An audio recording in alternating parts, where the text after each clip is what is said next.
నమస్తే, welcome to Vahini TV. నేను Rana Pratap. So ప్రస్తుతం మనం మల్కాజ్గిరి నియోజకవర్గంలోని నాగోల్లో ఉన్నాం. సో ఇక్కడ ఎందుకున్నామంటే ఇటు బీజేపీ పార్టీకి సంబంధించిన ప్రచార కార్యకర్త, అలాగే పౌరాణిక పద్య నాటక రంగస్థల నటులు చల్లగాలి వెంకటరాజు గారి ఇంట్లో ఉన్నామన్నమాట. సో మనతో పాటు వెంకటరాజు ప్లస్ వాళ్ళ దంపతులు ఉన్నారు. సో వాళ్ళ గురించి తెలుసుకునే ప్రయత్నం మనం చేద్దాం. సార్ నమస్తే సార్. ఆయుష్మాన్ భవనాన. బాగున్నారా సార్? బాగున్నా. సో చెప్పండి సార్, ఫస్ట్ గా చల్లగాలి వెంకటరాజు గారు అని చెప్పేసి మాకు మీ నేమ్ తెలుసు. అలాగే పౌరాణిక పద్య నాటక రంగస్థల నటులు. సో ఇంత పెద్ద ఉంది, ఏంది అసలు సార్ అది? నాన్న, పద్యం అనేది తెలుగువారి స్వంతం. ప్రపంచం లోపల ఏ భాషకు లేని ఔన్నత్యాలు ఓన్లీ తెలుగువారికి ఉన్నది. ఒకటి పద్యము, రెండవది అవధానం. పద్యము మీరు హిందీలో మహాభారత్ రామాయణ సీరియల్ చూసి ఉండొచ్చు. దాంట్లో డైలాగ్స్ బాగుంటాయి, యాక్షన్ బాగుంటాయి, మూమెంట్ బాగుంది, సెట్టింగ్స్ బాగున్నాయి. కానీ దాంట్లో టైటిల్ సాంగ్ ఒకటే ఉంది, మహాభారత్. కానీ తెలుగు లోపల మరి మీకు తెలుసు, ఎన్ రామారావు గారు కానివ్వండి, శోభన్ బాబు గారు కానివ్వండి, హర్నాథ్ గారు, రామకృష్ణ గారు, ఎస్ రంగారావు గారు, మహానటులు, నాగయ్య గారు, వాళ్ళందరూ కూడా పౌరాణిక పాత్రలు వేసినప్పుడు పద్యాలు వాడింది. ఆ పద్యం అనేది మరి రామారావు గారు ఇన్ని పాత్రలు వేసిన కదా, ఘంటసాల గారు వాడిన పాటలకే ఆయన పాత్రలకు అంత గుర్తింపు వచ్చిందన్నమాట. మరి ఆ విధంగా పాడాలంటే పద్యాలు చాలా ఉన్నాయి. మనం వేరే ఎపిసోడ్ లోపల మనం చూసుకుందాము.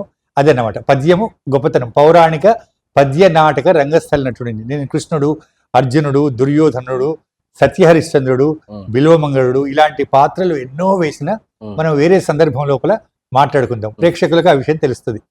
సో అప్పటి వరకు ఒక పద్యం ఏదైనా మా కోసం. తప్పకుండా వాడుతున్నానా.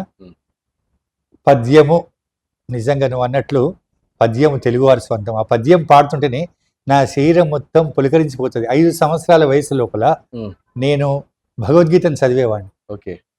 శ్రీ మహావిష్ణువు నా కల్లో వచ్చేవాడు. ఆ పద్యం చదివేవాడిని మామూలుగా. కానీ ఎన్టీ రామారావు గారు, శోభన్ బాబు గారు నటించిన లవకుశ సినిమా చూసిన తర్వాత నా జీవితం మారిపోయింది. ముందుగా ఎన్టీ రామారావు గారు శ్రీరాముని రూపంలో వచ్చినప్పుడు వశిష్ఠుడు, నాయన మీ కులదైవమైన సూర్య భగవానుడికి పుష్పాంజలి ఘటించు అంటాడు. అప్పుడు ఒక శ్లోకం పాడతాడు, సప్తాశ్వరథమారూఢం ప్రచండం కశ్యపాత్మజం శ్వేత పద్మధరం దేవం తం సూర్యం ప్రణమామ్యహం తం సూర్యం ప్రణమామ్యహం. ఆ రోజే అనుకున్నా నేను ఇలా పాడాలి. ఎప్పుడైనా అనుకున్నా. తర్వాత సంగీతం నేర్చుకున్నా. మంచి గురువు లభించుడు నాకు, దేవరకొండ వెంకట పాండురంగారావు అని. ఆ తర్వాత చాలా పద్య నాటకాలు వేసిన. కశ్మీర్ నుంచి కన్యాకుమారి వరకు నేను తిరగని రాష్ట్రం లేదు, తిరగని నగరం లేదు. సో సార్ మీ గురించి చెప్పారు, రైట్. సో ఇప్పుడు ఇదే ప్లేస్లో అంటే మీరు ఒక రంగస్థల కళాకారులు, అలాగే బీజేపీ పార్టీ ప్రచార కార్యకర్త కూడా. సో ఎందుకంటే రంగస్థల కళాకారుల నుంచి పాలిటిక్స్లోకి ఎందుకు రావాల్సి వచ్చింది మీరు? నానా, నేను పాలిటిక్స్ అని కాదు, కానీ శ్రీరామచంద్రుడు లంకకు వారధి కట్టినప్పుడు ఉడత ఒక చిన్న రాయిని తీసుకొని అక్కడ ఇస్తుంది. అప్పుడు శ్రీరామచంద్రుడు ఏం చేస్తాడంటే ఆ ఉడతను తీసుకొచ్చి ఇట్లా చేయితోటి ఇట్లా అంటాడు. ఆ గీతలు ఉడత మీద ఉంటుంది అన్నమాట. అదేవిధంగా ఈరోజు దేశం కోసం, ధర్మం కోసం భారతీయ జనతా పార్టీని స్థాపించారు. ఒకప్పుడు జనసంఘని శ్యామాప్రసాద్ ముఖర్జీ గారు, దీన్ దయాళ్ ఉపాధ్యాయ గారు, తర్వాత అటల్ బిహారీ వాజ్పేయి గారు, అద్వానీ గారు, మురళీమోహన్ జోషి గారు, మహానుభావులు ఎంతో మంది చేశారు. ఆ తర్వాత ఒకప్పుడు 2 సీట్లున్న పార్లమెంటు ఈరోజు 300కు పైగా సీట్లతోటి 10 సంవత్సరాలుగా ఈ భారతదేశాన్ని అన్ని రంగాల లోపల కుల మతాలకు అతీతంగా సబ్కా సాథ్, సబ్కా వికాస్, సబ్కా విశ్వాస్, సబ్కా ప్రయాస్ అనే ఈ 4 నినాదాలతోటి భారతదేశాన్ని ప్రపంచ రాజ్యాల లోపల, ప్రపంచ దేశాల లోపల అగ్రరాజ్యంగా తీర్చిదిద్దుతున్న నరేంద్ర మోడీ గారికి నాకు పదవుల గురించి ఈ ప్రచారం చేస్తలేను, చంద్రునికో నీళ్లు పోగులాక నేను ఈ ప్రచార కార్యక్రమం చేస్తున్నాను. ఓకే సార్, మీరు ప్రచార కార్యకర్తగా ఉన్నారు. సో వై బీజేపీ అంటే బీజేపీనే ఎందుకంటే ఇటు చూసుకుంటే వేరే ఇతర పార్టీలు ఉన్నాయి, బీఆర్ఎస్ కావచ్చు, లేదా కాంగ్రెస్ కావచ్చు, చాలా నేషనల్ కావచ్చు, లేదా స్టేట్ పాలిటిక్స్, చాలా పొలిటికల్ పార్టీస్ ఉన్నాయి. సో అందులో బీజేపీని ఎందుకు చూస్ చేసుకున్నారు? బాబు, చాలా చాలా చాలా చక్కటి ప్రశ్న వేసినావు. నీవు వేసిన ప్రశ్న, నేను వేసిన జవాబు మీ ఛానల్ ద్వారా ఒక లక్షల మందికి వెళ్ళాలి. Hmm. తద్వారా తెలుగు వాళ్ళందరూ కూడా బీజేపీకి ఓటు వేసే అవకాశం వస్తుందని నేను భావిస్తున్నా. ఎందుకంటే విశ్వ హిందూ పరిషత్, ఆర్ఎస్ఎస్, బజరంగ్ దళ్, బీజేపీ లేకపోతే హిందువుల పని గోవింద. ఈ భూమి పైన భారతదేశం ఒకటే హిందూ దేశం, అంటే ఇది ఒకటే హిందూ దేశం ఉందన్నమాట. ఒకప్పుడు కోట్ల సంవత్సరాల నుంచి హైందవ మతమే ఉంది. ఈ రోజు మీరు చూస్తే ఒక 200 క్రిస్టియన్ కంట్రీస్ ఉన్నాయి, మిగిలినవి ముస్లిం కంట్రీస్ ఉన్నాయి. మీరు ఆఫ్ఘనిస్తాన్ పోయింది, బంగ్లాదేశ్ పోయింది, పాకిస్తాన్ పోయింది, ఇతర దేశాలన్నీ కూడా ఇస్లామిక్ కంట్రీస్. మరి భారతదేశం లోపల 80% ఉన్న హిందువుల పరిస్థితి ఏంటి? ఈరోజు బెంగాల్ లోపల ఏం జరుగుతుంది, కేరళ లోపల ఏం జరుగుతుంది, భైన్సా లోపల ఏం జరుగుతుంది, హైదరాబాద్ ఓల్డ్ సిటీ లోపల ఏం జరుగుతుంది, కర్ణాటక లోపల ఏం జరుగుతుంది. కర్ణాటక లోపల పాకిస్తాన్ జిందాబాద్ అంటారు. నిన్ననే మీకు తెలుసు, నేహా అనే ఒక అమ్మాయిని ఫయ్యాజ్ అని లవ్ జిహాద్ తోటి చంపేసిండ్రు. ఇట్లా ఎంతో మందిని చంపేసిండ్రు. రాజస్థాన్ లోపల కన్నయ్య లాల్ అని ఒక టైలర్ ను చంపి సిరిసే తన్ జుదా అని చెప్పి అంటున్నాడు అన్నమాట. నరేంద్ర మోడీ గారిని కూడా చంపదమంటారు. పాల్ఘర్ లోపల 3 సాధువులనండి చంపేస్తే ఉద్ధవ్ ఠాకరే ఏమీ అనలేదు. ఈ సందర్భంలో మీకు ఒక మాట చెప్పాలి. బాల్ ఠాకరే మహానుభావుడు ఏం చెప్పిండంటే, ఒకవేళ నేను కాంగ్రెస్ తోటి కలిసే పరిస్థితి వస్తే నా శివసేన అనే పార్టీని మూసేస్తాడు. అక్కడ నవనీత్ రాణా దంపతులు హనుమాన్ చాలీసాను చదువుతామంటే అరెస్ట్ చేసి జైల్లో పెట్టిండు. అదే ముంబై లోపల ముస్లింస్ రోడ్ల మీద నమాజ్ చదివితే వాళ్ళకి ఆర్డర్ ఇచ్చిండు. ఇది ఎంతవరకు న్యాయం నాయన? ఒకవేళ బీజేపీ లేకపోతే హిందువుల పని పరిసమాప్తము. ఒకటే ఒక దేశం ఉందన్నమాట. వాళ్ళు 10 మందిని పెళ్లి చేసుకోవచ్చు, 100 మందిని కనొచ్చు, కానీ హిందువులు ఒక్కరిని పెళ్లి చేసుకోవాలి. అంటే మనం ఒక్కరిని పెళ్లి చేసుకోవాలి. శ్రీరామచంద్రుడు, సీతాదేవి, మనం అందుకు ఒడంబిక ఉంది మనకు. కానీ వాళ్ళు 10 మందిని పెళ్లి చేసుకుని 100 మందిని పిల్లల్ని కనొచ్చా? ఈ రోజు భారతదేశం లోపల సబ్సిడీ 80% వాళ్ళకే అవుతుంది. అయినా కూడా మత ఛాందసం తోటి మనల్ని తిడుతున్నారు. 500 సంవత్సరం నుండి మనము రామ జన్మభూమి లోపల శ్రీరాముని గుడిని కట్టుకోవడానికి బాబర్ అనే దుర్మార్గుడు వచ్చి ఆ దేవాలయాన్ని ధ్వంసం చేస్తే దాని గురించి మనము కోర్టుకు పోవాల్సిన పరిస్థితి వచ్చింది. దీనికి కారణం ఎవరు నాన్న? సో దీన్ని ప్రజలందరూ కూడా ఆలోచించాలి. నరేంద్ర మోడీ గారి యొక్క ఇంకా ఎంతో మంది యొక్క దయ వల్ల. మీకు ఈ సందర్భంలో ఇంకో విషయం చెప్తా. విశ్వ హిందూ పరిషత్ అధ్యక్షుడు ఒకప్పుడు జి పుల్లారెడ్డి గారు, జి పుల్లారెడ్డి స్వీట్స్ కదా, ఆయన విశ్వ హిందూ పరిషత్ అధ్యక్షుడు. నేను వాళ్ళ ఇంట్లో ఉన్నప్పుడు ఆయన నాతో పద్యాలు పడుచుకున్నాడు. అశోక్ సింఘాల్ అని మహానుభావుడు వచ్చిండు. వచ్చి కళ్ళకి నీళ్ళు తీసుకుంటూ కూర్చున్నాడు. క్యా సాబ్ సింఘాల్ సాబ్ అంటే క్యా కర్నా అంటే, సుప్రీంకోర్టులో రామ జన్మ గురించి మేము కొట్లాడుతున్నాం, డబ్బులు కావాలి. లోపలికి పోయిండు. వాళ్ళ భార్య, నగలు, డబ్బులు అన్న 10 లక్షలు ఇచ్చి మా ముందు ఇచ్చిండు. పుల్లారెడ్డి, జి పుల్లారెడ్డి గారి విషయం చాలా మందికి తెలియదు. చాలా మంది ఎందరో మహానుభావులు. ఇంకో విషయం చెప్తున్నా, భారతదేశానికి స్వాతంత్రం వచ్చిందంటే ఝాన్సీ లక్ష్మీబాయి నుంచి మొదలు పెడితే భగత్ సింగ్, రాజ్ గురు, సుఖదేవ్, చాలా మంది ప్రాణాలు ఇచ్చారు. కానీ వాళ్ళ పేర్లు ఎవరు చెప్తున్నారు? దేశ విభజన జరిగినప్పుడు ఢిల్లీ లోపల, పంజాబ్ లోపల, కలకత్తా లోపల 20 లక్షల మంది హిందువులను ఊచకోత వచ్చిండ్రు. పాకిస్తాన్ నుండి రైలు లోపల కొన్ని వేల మందిని చంపిండ్రు. కానీ కొందరు మాత్రమే వాళ్ళ పేర్లు ఎంతమంది జ్ఞాపకం ఉన్నాయి? నేను ఛత్రపతి శివాజీని చూడలేదు, నీ పేరున్నట్లు రాణా ప్రతాప్ను చూడలేదు, స్వామి వివేకానందుని చూడలేదు, సర్దార్ వల్లభాయ్ పటేల్ని చూడలేదు, నేతాజీ సుభాష్ చంద్రబోస్ని చూడలేదు. కానీ ఒక నరేంద్ర మోడీ గారిని చూస్తున్నా. నరేంద్ర మోడీ గారు ఒకటే ఒక విషయం చెప్తున్నా. నేను పౌరాణిక పద్యనాటక రంగస్థల నటుని కాబట్టి చెప్తున్నా. నరేంద్ర మోడీ గారు శ్రీ మహావిష్ణువు దశావతారాలు ఎత్తుతాడని తెలుసు కదా మీకు. 9 అవతారాలు అయిపోయినాయి.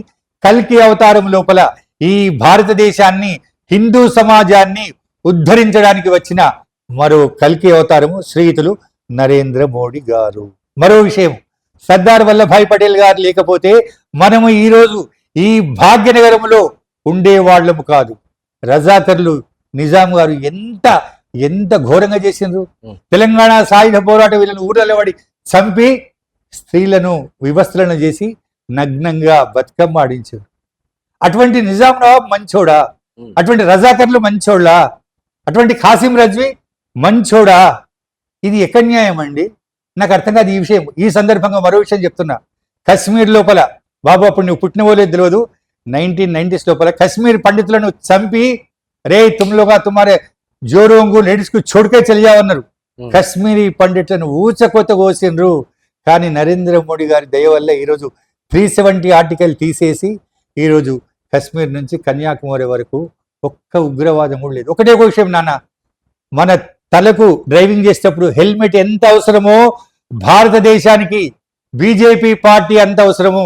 బీజేపీ పార్టీ ఉంటే ఉగ్రవాదాలు వెళ్ళిపోతారు, కాంగ్రెస్ పార్టీ ఉంటే ఉగ్రవాదము ఇదైపోతుంది. మీరు చూసిన కాంగ్రెస్ టైం లోపల ఎంతమంది ఉగ్రవాదులు భారతదేశంలోకి వచ్చి ఎన్ని బాంబులు పెట్టిండ్రు, ఎంతమంది చనిపోయారు చెప్పండి. ఇంకా చాలా విషయాలని ఇదన్నమాట. అందువరకే బీజేపీ అంటే నాకు ప్రాణం. నా యొక్క చివరి శ్వాస ఉన్నంత వరకు కూడా నేను బీజేపీ పార్టీకి ప్రచారం చేస్తా.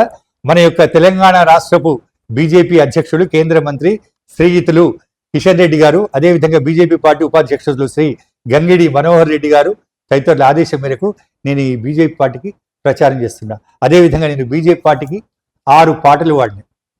6 పాటలు ప్రచారానికి ఇది తెలుగు రాష్ట్రాల లోపల ఎక్కడైనా కూడా పాడుకోవచ్చు. కదలి రండి బీజేపీ కార్యకర్తలారా, భరతమాత పుత్రులారా, దేశభక్తులారా, ఈ విధంగా అన్నమాట. కళాకారునిగా ఇది ఒక సేవ నాన్న. సో సార్ మీరు చెప్పారు దేశం కోసం ధర్మం కోసం బీజేపీని ఎంచుకున్నా అని చెప్పారు. సో 70 సంవత్సరాల నుంచి అంటే కాంగ్రెస్ పార్టీ అధికారంలో ఉందనుకో, సో 70 సంవత్సరాల నుంచి ఈ దేశం కోసం ధర్మం కోసం అనే నినాదం ఎప్పుడు రాలేదు. కానీ ఇప్పుడు ఈ 10 సంవత్సరాల నుంచి దేశం కోసం ధర్మం కోసం అనే నినాదం ఎందుకు వస్తుంది అంటే 70 సంవత్సరాలుగా హిందువులకి లేని ప్రాబ్లం ఇప్పుడు ఈ 10 సంవత్సరాల్లోనే హిందువులకు ఎందుకు వచ్చింది? బాబు నువ్వు చిన్నవాడవైనా కూడా చాలా మంచి ప్రశ్న ఇస్తున్నావు నాన్న. అయితే స్వాతంత్రము 1947 వచ్చిన తర్వాత మీకు ఒక అంటే అందరికి తెలుసు పెద్దవాళ్లకు, కాంగ్రెస్ కమిటీ లోపల ప్రధానమంత్రిగా ఎన్నికైంది ఎవరో తెలుసా? సర్దార్ వల్లభాయ్ పటేల్ గారు. 11 ఓట్లు ఆయనకు వచ్చినాయి. నెహ్రూకు ఒక్క ఓటు కూడా రాలేదు. కానీ మరి ఎందుకో నాకు తెలియదు, గాంధీ నెహ్రూను ప్రధానమంత్రిని చేసిండు. అయితే అప్పటి నుండి కూడా మహానుభావులు ఉన్నారు. శ్యామాప్రసాద్ ముఖర్జీ గారు, దీన్ దయాళ్ ఉపాధ్యాయ గారు, అంబేద్కర్ గారు, ఇలాంటి మహానుభావులు, సర్దార్ చాలా మంది ఉన్నారు. వాళ్ళు ఏమనలేదు. అప్పటి నుంచి కూడా లోక్సభ లోపల చాలా మంది తమ వాడిని నిర్పించారు. కానీ ప్రజలు ఏంటంటే ఆ నెహ్రూ గాంధీ మైకం లోపల పడిపోయి వీళ్ళ ప్రశ్నలకు జవాబు చెప్పలేకపోయింది. మీకు ఇంకో విషయం చెప్తా. రామ మందిరము ఇన్ని సంవత్సరాల తర్వాత నిర్మించినందుకు మనం అందరం కూడా చాలా సంతోషంగా ఉన్నాం కదా. హిందువులు భారతీయులు అందరూ సంతోషంగా ఉన్నారు. కానీ ఈరోజు కాంగ్రెస్ పార్టీ ఈ ఘమండియా గఠబంధన్ అపోజిషన్ వాళ్ళు ఎందుకు పోతలేరు నాన్న? వాళ్ళ లోపల హిందువులు ఉన్నారు కదా. ఇంకో విషయం చెప్తా, మీకు అస్సలు విషయం చెప్తా. నెహ్రూ తండ్రి పేరు గాజీ ఖాన్. వాళ్ళు యాక్చువల్గా ఖాన్లు అన్నమాట, హిందువులు కారు. వాళ్ళు ఏం చేసిన తెలుసా మీకు ఆ సంగతి? గజని అంటే భారతదేశం లోపల గజని భారతదేశం దేవాలయాలను ధ్వంసం చేసి ఇక్కడి ఆస్తులను తీసుకుపోయిన గజని ఆఫ్ఘనిస్తాన్ లోపల ఆయన సమాధిని దర్శించారు. కానీ మన యొక్క శ్రీరామ మందిరాన్ని 500 సంవత్సరాలు మనము ఎంతో కష్టపడి తెచ్చుకున్న, ఎందరో మహానుభావుల యొక్క బలిదానంతో తెచ్చుకున్న, నరేంద్ర మోడీ గారి దయవల్లే తెచ్చుకున్న రామ మందిరాన్ని ఇంతవరకు ఒక్క కాంగ్రెస్ నాయకుడు కూడా దర్శించలేదు. ఇది న్యాయమా చెప్పండి? అది అందుకొరకే ఆ రోజు నుంచి జనసంఘని నరేంద్ర మోడీ గారు 2014 లోపల పార్లమెంటు భవనంలోకి ప్రధానమంత్రికి వచ్చినప్పుడు కళ్ళల్లోకి వెళ్ళి నీళ్లు తీసి ఏడ్చిండు. ఎందుకో తెలుసా? నేను గెలిపించినట్టు వారు తప్పు. జనసంఘ్ నాయకులు 1950 నుంచి పోటీ చేస్తే వాళ్ళకు 5,000, 10,000, 15,000 ఓట్లు వచ్చినాయి. ఈ రోజు నాకు వాళ్ళ ఆశీర్వాదం వల్ల నాకు సుమారు 300 సీట్లు వచ్చి నేను ప్రధానమంత్రి అయినా. ఇది నా గొప్పతనం కాదు, వాళ్ళ గొప్పతనం. ఒక అటల్ బిహారీ వాజ్పేయి, ఒక అద్వానీ, ఒక మురళీమోహన్ జోషి అని స్పష్టంగా చెప్పిండు. అది నేను కూడా చెప్తున్నా. ఈ రోజు మరో విషయం ఏం తెలుసా? ప్రపంచం లోపల అన్ని దేశాల లోపల ఎక్కువ భారతీయ జనతా పార్టీ సభ్యులు ఉన్న పార్టీ కేవలం భారతీయ జనతా పార్టీ. 18 కోట్ల సభ్యత్వం గల పార్టీ. అందులోపల నేను మా కుటుంబ సభ్యులు ఉండడం నా యొక్క పూర్వజన్మ సుకృతంగా భావిస్తున్నా. సో మీరు అంటున్నారు సార్, అంటే పదే లైక్ 500 సంవత్సరాల నుంచి రాముని గుడి తీసుకొచ్చి రాముని గుడి కట్టించారు బీజేపీ పార్టీ అని చెప్పేసి. సో నాది ఒక ప్రశ్న ఏంటంటే 500 సంవత్సరాలు రాముడినే కట్టించి రామగుడినే తీసుకొచ్చారు. కానీ మీకు విజయ్ మాల్యా, నీరవ్ మోదీ వీళ్ళు తెలుసు అనుకుంటా. వీళ్ళు అంటే మన ఇండియా ధనాన్ని అంతా తీసుకెళ్లి బయట దేశాలకు వెళ్ళిపోయారు. సో రామున్నే తీసుకొచ్చిన మోదీ గారు అలాంటిది వీళ్ళని ఎందుకు తీసుకురాలేకపోయారు? అండ్ అలాగే ఏదైతే అధికారంలో వచ్చినప్పుడు మనం చూసిన 2014 ఆ టైంలో స్పీచెస్ లో నల్లధనాన్ని మొత్తం తీసుకొస్తా, జన్ధన్ అకౌంట్లు ఓపెన్ చేపించి ప్రతి ఒక్క కామన్ పబ్లిక్ అకౌంట్ లో 15 lakhs పైసలు పంపిస్తా అని చెప్పారు. సో అలాంటిది ఇవన్నీ ఏం చేయలేరు. మెయిన్ గా అయితే రాముని తీసుకొచ్చిన మోదీ గారు నీరవ్ మోదీని కావచ్చు, విజయ్ మాల్యాని కావచ్చు, సో ఇలాంటి స్కామ్స్టర్స్ తీసుకురావచ్చు కదా. నువ్వు చిన్నవాడైన కూడా చాలా మంచి మంచి ప్రశ్నలు వేస్తున్నావు. నాతోటి నువ్వు ఒక 24 గంటలు ఇంటర్వ్యూ తీసుకున్నా కూడా అది సరిపోదు.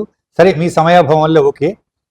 విజయ్ మాల్యా, నీరవ్ మోడీ అన్నావు కదా, వాళ్ళు ఏ పార్టీ హయాం లోపల స్కామ్ చేసిండ్రు?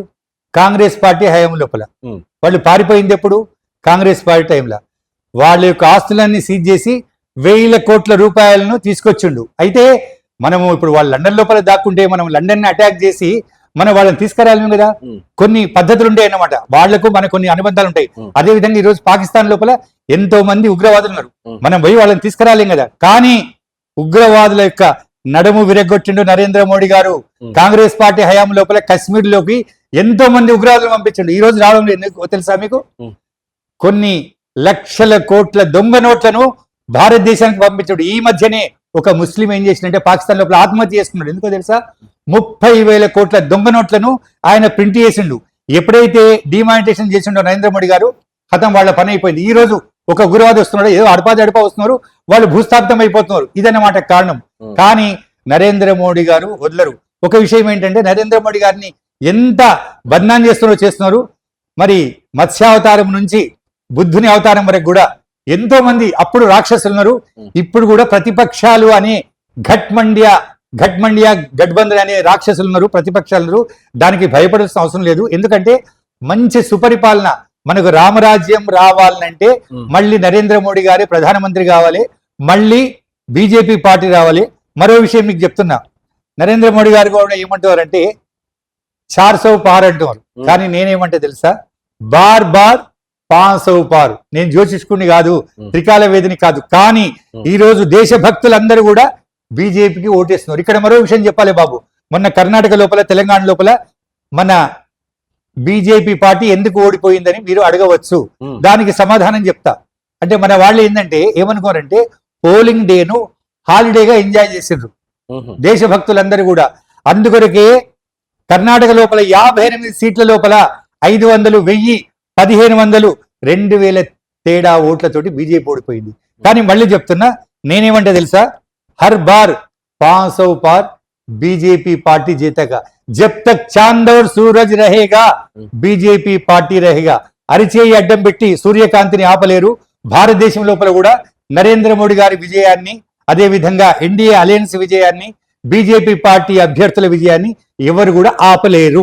సార్, మీరు ఒక బీజేపీ ప్రచారకర్తగా ఉన్నారుగా, సో ఒక డైరెక్ట్ సింపుల్ క్వశ్చన్, ముస్లిమ్స్ పైన హిందువుల పైన మీ అభిప్రాయం ఏముంది? అంటే ముస్లిమ్స్ పైన మెయిన్ గా మీ అభిప్రాయం ఏంటి? చాలా మంచి ప్రశ్న ఇస్తున్నావు. మాకు ముస్లిమ్స్ అంటే నరేంద్ర మోడీ గారికి కానివ్వండి, మాకు కానివ్వండి, బీజేపీ కార్యకర్తలకు కానివ్వండి, ఎవరు కూడా మాకు శత్రుత్వం లేదు.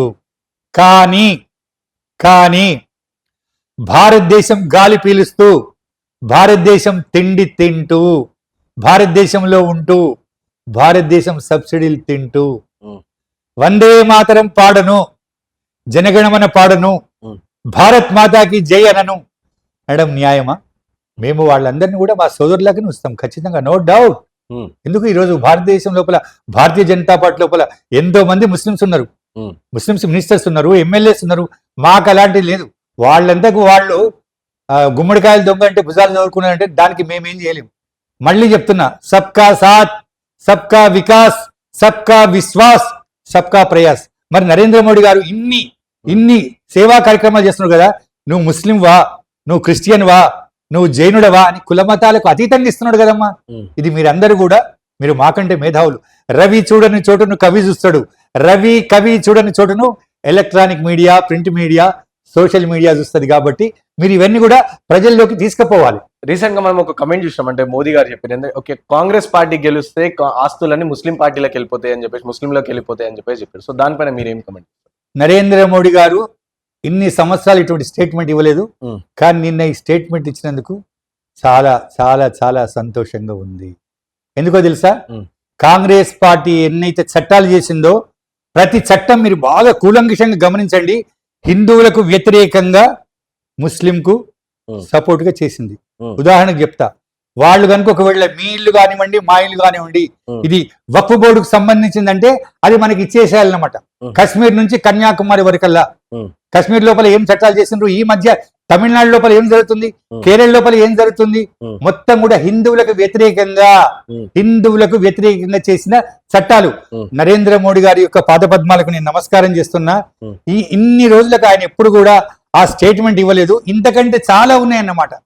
నీకు ఎందుకు ఒక్క విషయం చెప్తా, హైదరాబాద్ లోపల 60 హిందువుల కాలనీలు ఉండే. నేను ఓల్డ్ సిటీ నుంచి వచ్చిన, కానీ ఈ రోజు హైదరాబాద్ లోపల నేను మా ఫ్రెండ్ ఇంటి లోపల 1970s లో ఒక రోజు ఉన్నా. రాత్రి 2 గంటలకు రాళ్లు పడుతున్నాయి. అడుగు లేచి చూసిన ఏంటనకల్లా అంటే ఈ టీవీ లోపల చెప్పే బూతులు మాట్లాడకుండా మీరు ఇల్లు ఖాళీ చేసి వెళ్ళిపోండి అన్నారు. నేను ఓల్డ్ సిటీ నుంచి ఇక్కడ వచ్చిన. ఇక్కడ ఉదాహరణకు చెప్తా, మా నాగోలి ఈ యొక్క సాయిరామ్ నగర్ కాలనీ లోపల 2 ముస్లిం సోదరులు ప్రశాంతంగా ఉన్నారు. కానీ ఓల్డ్ సిటీ లోపల నువ్వు గాని నేను గాని మనం ఉండగలుగుతామా నాన్న? మాకు అటువంటిది ఎప్పుడు కూడా లేదు. కానీ ఒకటి చెప్తున్నా, సింహం సింగిల్ గా వస్తుంది, ఒక సినిమా హీరో అన్నట్లు పందులు గుంపుగా వస్తాయి. ఈ రోజు కశ్మీర్ నుంచి కన్యాకుమారి వరకు అందరూ ఒకటైనరు. ఎందుకు? వాళ్ళ కుటుంబ వారసత్వం. ఆయన ప్రధానమంత్రి కావాలి. నెహ్రూ ఖాన్, ఇందిరా ఖాన్, రాజీవ్ ఖాన్, రాహుల్ ఖాన్, ప్రతి ముఖ్యమంత్రి కొడుకు కరుణానిధి, స్టాలిన్ కొడుకు. మరో విషయం అయ్యా, సనాతన ధర్మాన్ని నాశనం చేస్తామని వీళ్ళు అంటారా? ఖర్గే గారు అఖిల భారత కాంగ్రెస్ అధ్యక్షులు, నాకు నవ్వు వస్తుంది. ఆయన హిందూ అయి ఉండి కర్ణాటక లోపల ప్రచారానికి పోతే అంతవరకు బొట్టుంది, ముస్లిం ఏరియాకి పోతుంటే ఆ బొట్టు తుడిచేసుకున్నాడు. ఇది నా కళ్ళతో చూసిందన్నమాట. అంటే వీళ్ళు ఓట్ల కొరకు ఏమైనా చేస్తారు. నిజాం నవాబ్ మంచోడా? ఒక ఆయన ఏమంటాడు, జై శ్రీరామ్ అంటే నీకు అన్నం పెడతాదా అంటారు. అంటే నువ్వు మరి అల్లాహు అక్బర్ అని టోపీ పెట్టుకొని ఇది కట్టుకొని మజిల్లోకి పోతే నమాజ్ చదివితే నీకు అన్నం పెడతారా? అది కాదయ్యా, రంజాన్ టైం లోపల మీరు ఇఫ్తార్ పాటలు ఇస్తారు. మరి మేము మా సోదరులు హిందూ సోదరులు అయ్యప్ప స్వామి దీక్ష 40 రోజులు కఠినంగా చేస్తారు. నేల మీద పండుకుంటారు, ఉప్పు కారం తినరు. ఎంత అద్భుతమైంది. మరి శోభయాత్ర చేస్తాం, ఉగాది, దసరా, దీపావళి, ఎన్నో పండుగల్ని. మమ్మల్ని ఒక్క రాజకీయ పార్టీ కూడా పిలిచి మాకు ఏది చెయ్యరే. ఇంకా పైగా సనాతన ధర్మాన్ని సర్వనాశనం చేస్తారా? రామసేతుకు ఎవిడెన్స్ కావాలనా? ఇది న్యాయమేనా? న్యాయమా చెప్పండి. అందుకొరకే నేను ఇవన్నీ చూసి ప్రతి ఒక్కరు కూడా ఇప్పుడు 100 సంవత్సరాల నుంచి 100 సంవత్సరాలు మనం లేవు, కొన్ని వందల సంవత్సరాల నుంచి ఎంతో మంది చక్రవర్తులు, రాజులు ఈ భారతదేశాన్ని పరిపాలించిండు. విక్రమాదిత్యుడు కూడా 2000 సంవత్సరాలు పరిపాలించిన అని అన్నాడు. ఆయన కూడా కాలగర్భంలో కలిసిండు. శివ చక్రవర్తి లేడు, సత్య హరిశ్చంద్రుడు లేడు. కానీ 100 సంవత్సరాల తర్వాత మా బాధ ఏంటంటే, నేను స్వచ్ఛందంగా ఏం చేస్తున్నంటే, రాబోయే తరం ఏంది, రాబోయే తరం మన వాళ్ళేమో ఒకరిని ఇద్దరిని కనాలి, ఒక్కరిని కనాలి, ఇద్దరు లేక ముగ్గురు, ఒకరు. బాబు మీకు పెళ్ళైందో లేదో నాకు తెలియదు, మిమ్మల్ని కోరే ఏంటంటే రామ లక్ష్మణ భరత శత్రుఘ్నుల 4 కనండి. లేకపోతే ధర్మరాజు, భీముడు, అర్జునుడు, నకులుడు, సహదేవునిలా 5 కనండి. అదే భారతదేశానికి శ్రీరామ రక్ష, హైందవ జాతికి శ్రీరామ రక్ష. అందుకొరకే నేను భారతీయ జనతా పార్టీని లైక్ చేస్తా. ఈ యొక్క శరీరం లోపల ఉన్న చివరి శ్వాస వరకు కూడా నేను దేశం కోసం, ధర్మం కోసం జీవిస్తా. అందుకు మా శ్రీమతి శారద, మా అమ్మాయి హరిప్రియ కూడా ఎంతో నాకు సహకరిస్తారు. మొన్న మునుగోడు లోపల మా యొక్క బీజేపీ పార్టీ అధ్యక్షులు కిషన్ రెడ్డి గారు, ఉపాధ్యక్షులు గంగిడి మనోహర్ రెడ్డి గారి ఆదేశం మేరకు చేసిన, నేను వెళ్ళి పెద్దవాళ్ళకు పాద నమస్కారం చేసిన, చిన్నవాళ్ళకు ఆశీర్వదించి బీజేపీ పార్టీకి ఓట్లు వేయండి నాయన అని చెప్పి నేను అర్థించిన. ఇప్పుడు కూడా అదే చేస్తున్నా. సో ఓకే సార్, ఇది అంటే 4 పిల్లలు కానండి. సో ఇవన్నీ అన్నారు. సో దీని గురించి మాట్లాడదాము నెక్స్ట్. సో ఇంతకుముందు మీరు ఒక కమెంట్ చేశారు ఏంటంటే సింహం సింగల్ గా వస్తుందని చెప్పేసి. సో ఇట్లా మోదీ గారు అని చెప్పేసి ప్రతి మోదీ గారి గురించి మాట్లాడుతూ బీజేపీ గారు. సో ఎందుకు మోదీ గారు అంటే అంత ప్రేమ మీకు? సో బీజేపీ పార్టీలో వేరే నాయకులు కూడా ఉన్నారు, కానీ మోదీ గారే ఎందుకు? బాబు, భగవద్గీత లోపల శ్రీకృష్ణుడు అర్జునుడు ఫస్ట్ యుద్ధం చేయను అంటాడు. వీళ్ళందరూ కూడా మా తాతలు, తండ్రులు, అన్నలు, తమ్ములు, గురువులు యుద్ధం చేయంటాడు. అప్పుడు అంటాడు శ్రీకృష్ణుడు, యుద్ధం చేయడానికి నువ్వెవరయ్యా? నేను చంపేవాడిని నేనే, పుట్టించేవాడి నేను. యదా యదా హి ధర్మస్య గ్లానిర్భవతి భారత అభ్యుత్థానమధర్మస్య తదాత్మానాం సృజామ్యహం పరిత్రాణాయ సాధూనాం వినాశాయ చ దుష్కృతాం ధర్మ సంస్థాపనార్థాయ సంభవామి యుగే యుగే సంభవామి యుగే యుగే దుష్ట శిక్షణ శిష్ట రక్షణ కొరకు నేను ప్రతిసారి అవతారం ఎత్తుతున్నాడు. అదేవిధంగా మత్స్య కూర్మ పరశురామ రామ శ్రీకృష్ణ అవతారం నుంచి వామన అవతారం నుంచి ఇప్పుడు ఆయన కలికి అవతారం రావాలి. మనము గుళ్ళలకు పోతాం, దేవుడిని పూజిస్తాం. సరే, మనం చేసిన తప్పులా ఏదో లేదు, దేవుడు మనకు ప్రత్యక్షంగాడు. కానీ మనుషుల రూపం లోపల దైవం మానవ రూపంలో అవతరించే ఈ లోకంలో నరేంద్ర మోడీ గారు కల్కి అవతారం లోపల ఖచ్చితంగా అవతారం ఎత్తిండని నేను అనుకుంటా. అందువరకే నరేంద్ర మోడీ గారు 17 సంవత్సరాల వయసు లోపల భార్యను వదిలిపెట్టి వెళ్ళిపోయిండు. ఆయన గుజరాత్ కు ముఖ్యమంత్రి అయితే అనుకోలే, లేకపోతే భారతదేశానికి ప్రధానమంత్రి అయిన అనుకోలే. గుజరాత్ కు 3 సార్లు ముఖ్యమంత్రి అయిండు, భారతదేశానికి 2 సార్లు ప్రధానమంత్రి అయి ముచ్చటగా మళ్ళీ 3వసారి సుమారు 400 ఎంపీ సీట్లతోటి బీజేపీ పార్టీ గెలిచి మళ్ళీ ప్రధానమంత్రి కాబోతున్నాడు. ఇది 100% నిజము నిజము నిజం.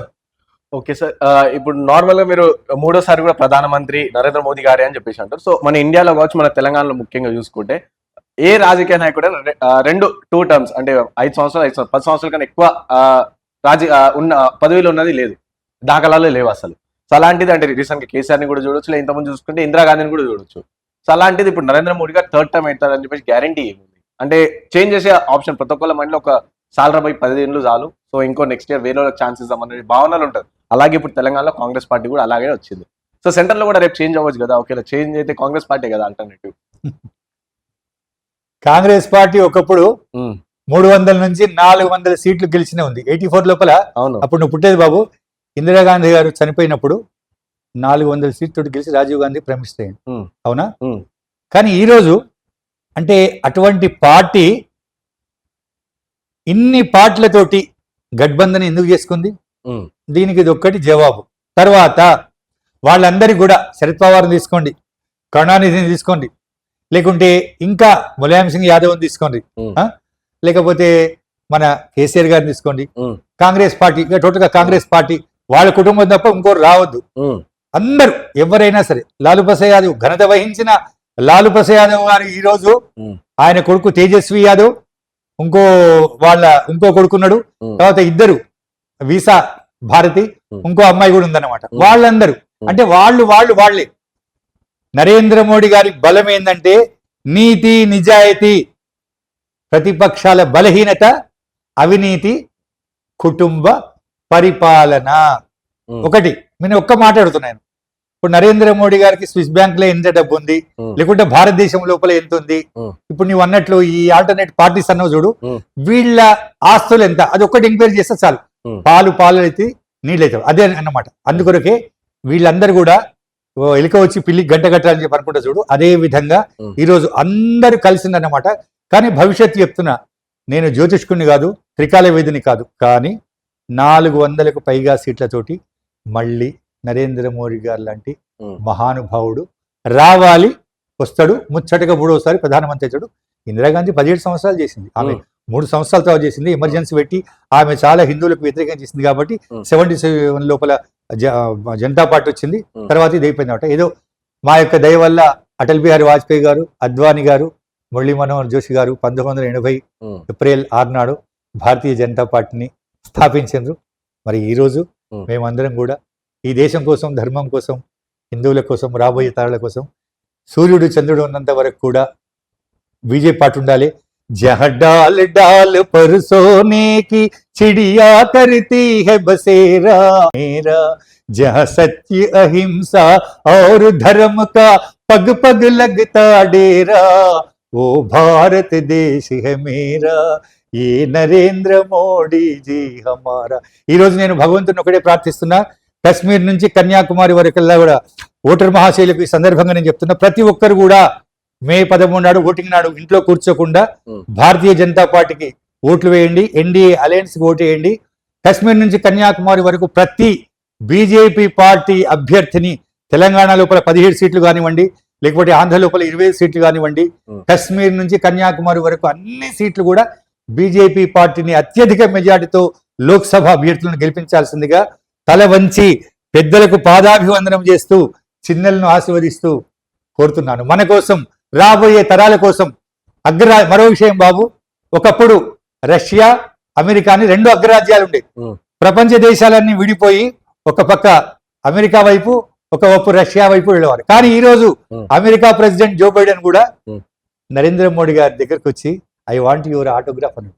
ఆస్ట్రేలియా ప్రధాని కూడా నరేంద్ర మోడీ గారిని ప్రపంచ దేశాలకు బాస్ అన్నాడు. ఈ విధంగా ప్రపంచం మొత్తం కూడా సర్వే జన సుఖినో భవంతు వసుధైక కుటుంబం అనేది కేవలం భారతీయులు మాత్రమే. ప్రపంచం అంతా కూడా. మరో విషయం చెప్తా, నెహ్రూ గారు ఏం చేసిండ్రు, ఐక్యరాజ్య సమితి లోపల సభ్యత్వం తీసుకోమని అప్పటి కెనడీ అమెరికా ప్రెసిడెంట్ చెప్తే చైనాకి ఇచ్చేసిండు. చాలా అంటే వాళ్ళు 1947 నుండి చాలా చాలా చాలా ఉన్నాయన్నమాట. మీరు ఒకవేళ టైం ఇస్తే నేను ఇంకా చెప్తాను తర్వాత ఇవన్నమాట. ఇంకోటి సార్, మీరు మోదీ గారి గురించి చెప్తారు కదా, సో మోదీ గారి పైన చాలా నెగిటివిటీ ఉంది. ఎందుకంటే ఒకటి చూసుకుంటే 10 సంవత్సరాలు పరిపాలన ఉన్నారు. సో రామ మందిరం కట్టించారు, సో అది 1 సంవత్సరంలో కట్టించారు అనుకుందాం. సో ఇంకో 9 సంవత్సరాలు ఏం చేశారు అని చెప్పేసి ఒక ప్రశ్న ఉంది ప్రజలలో.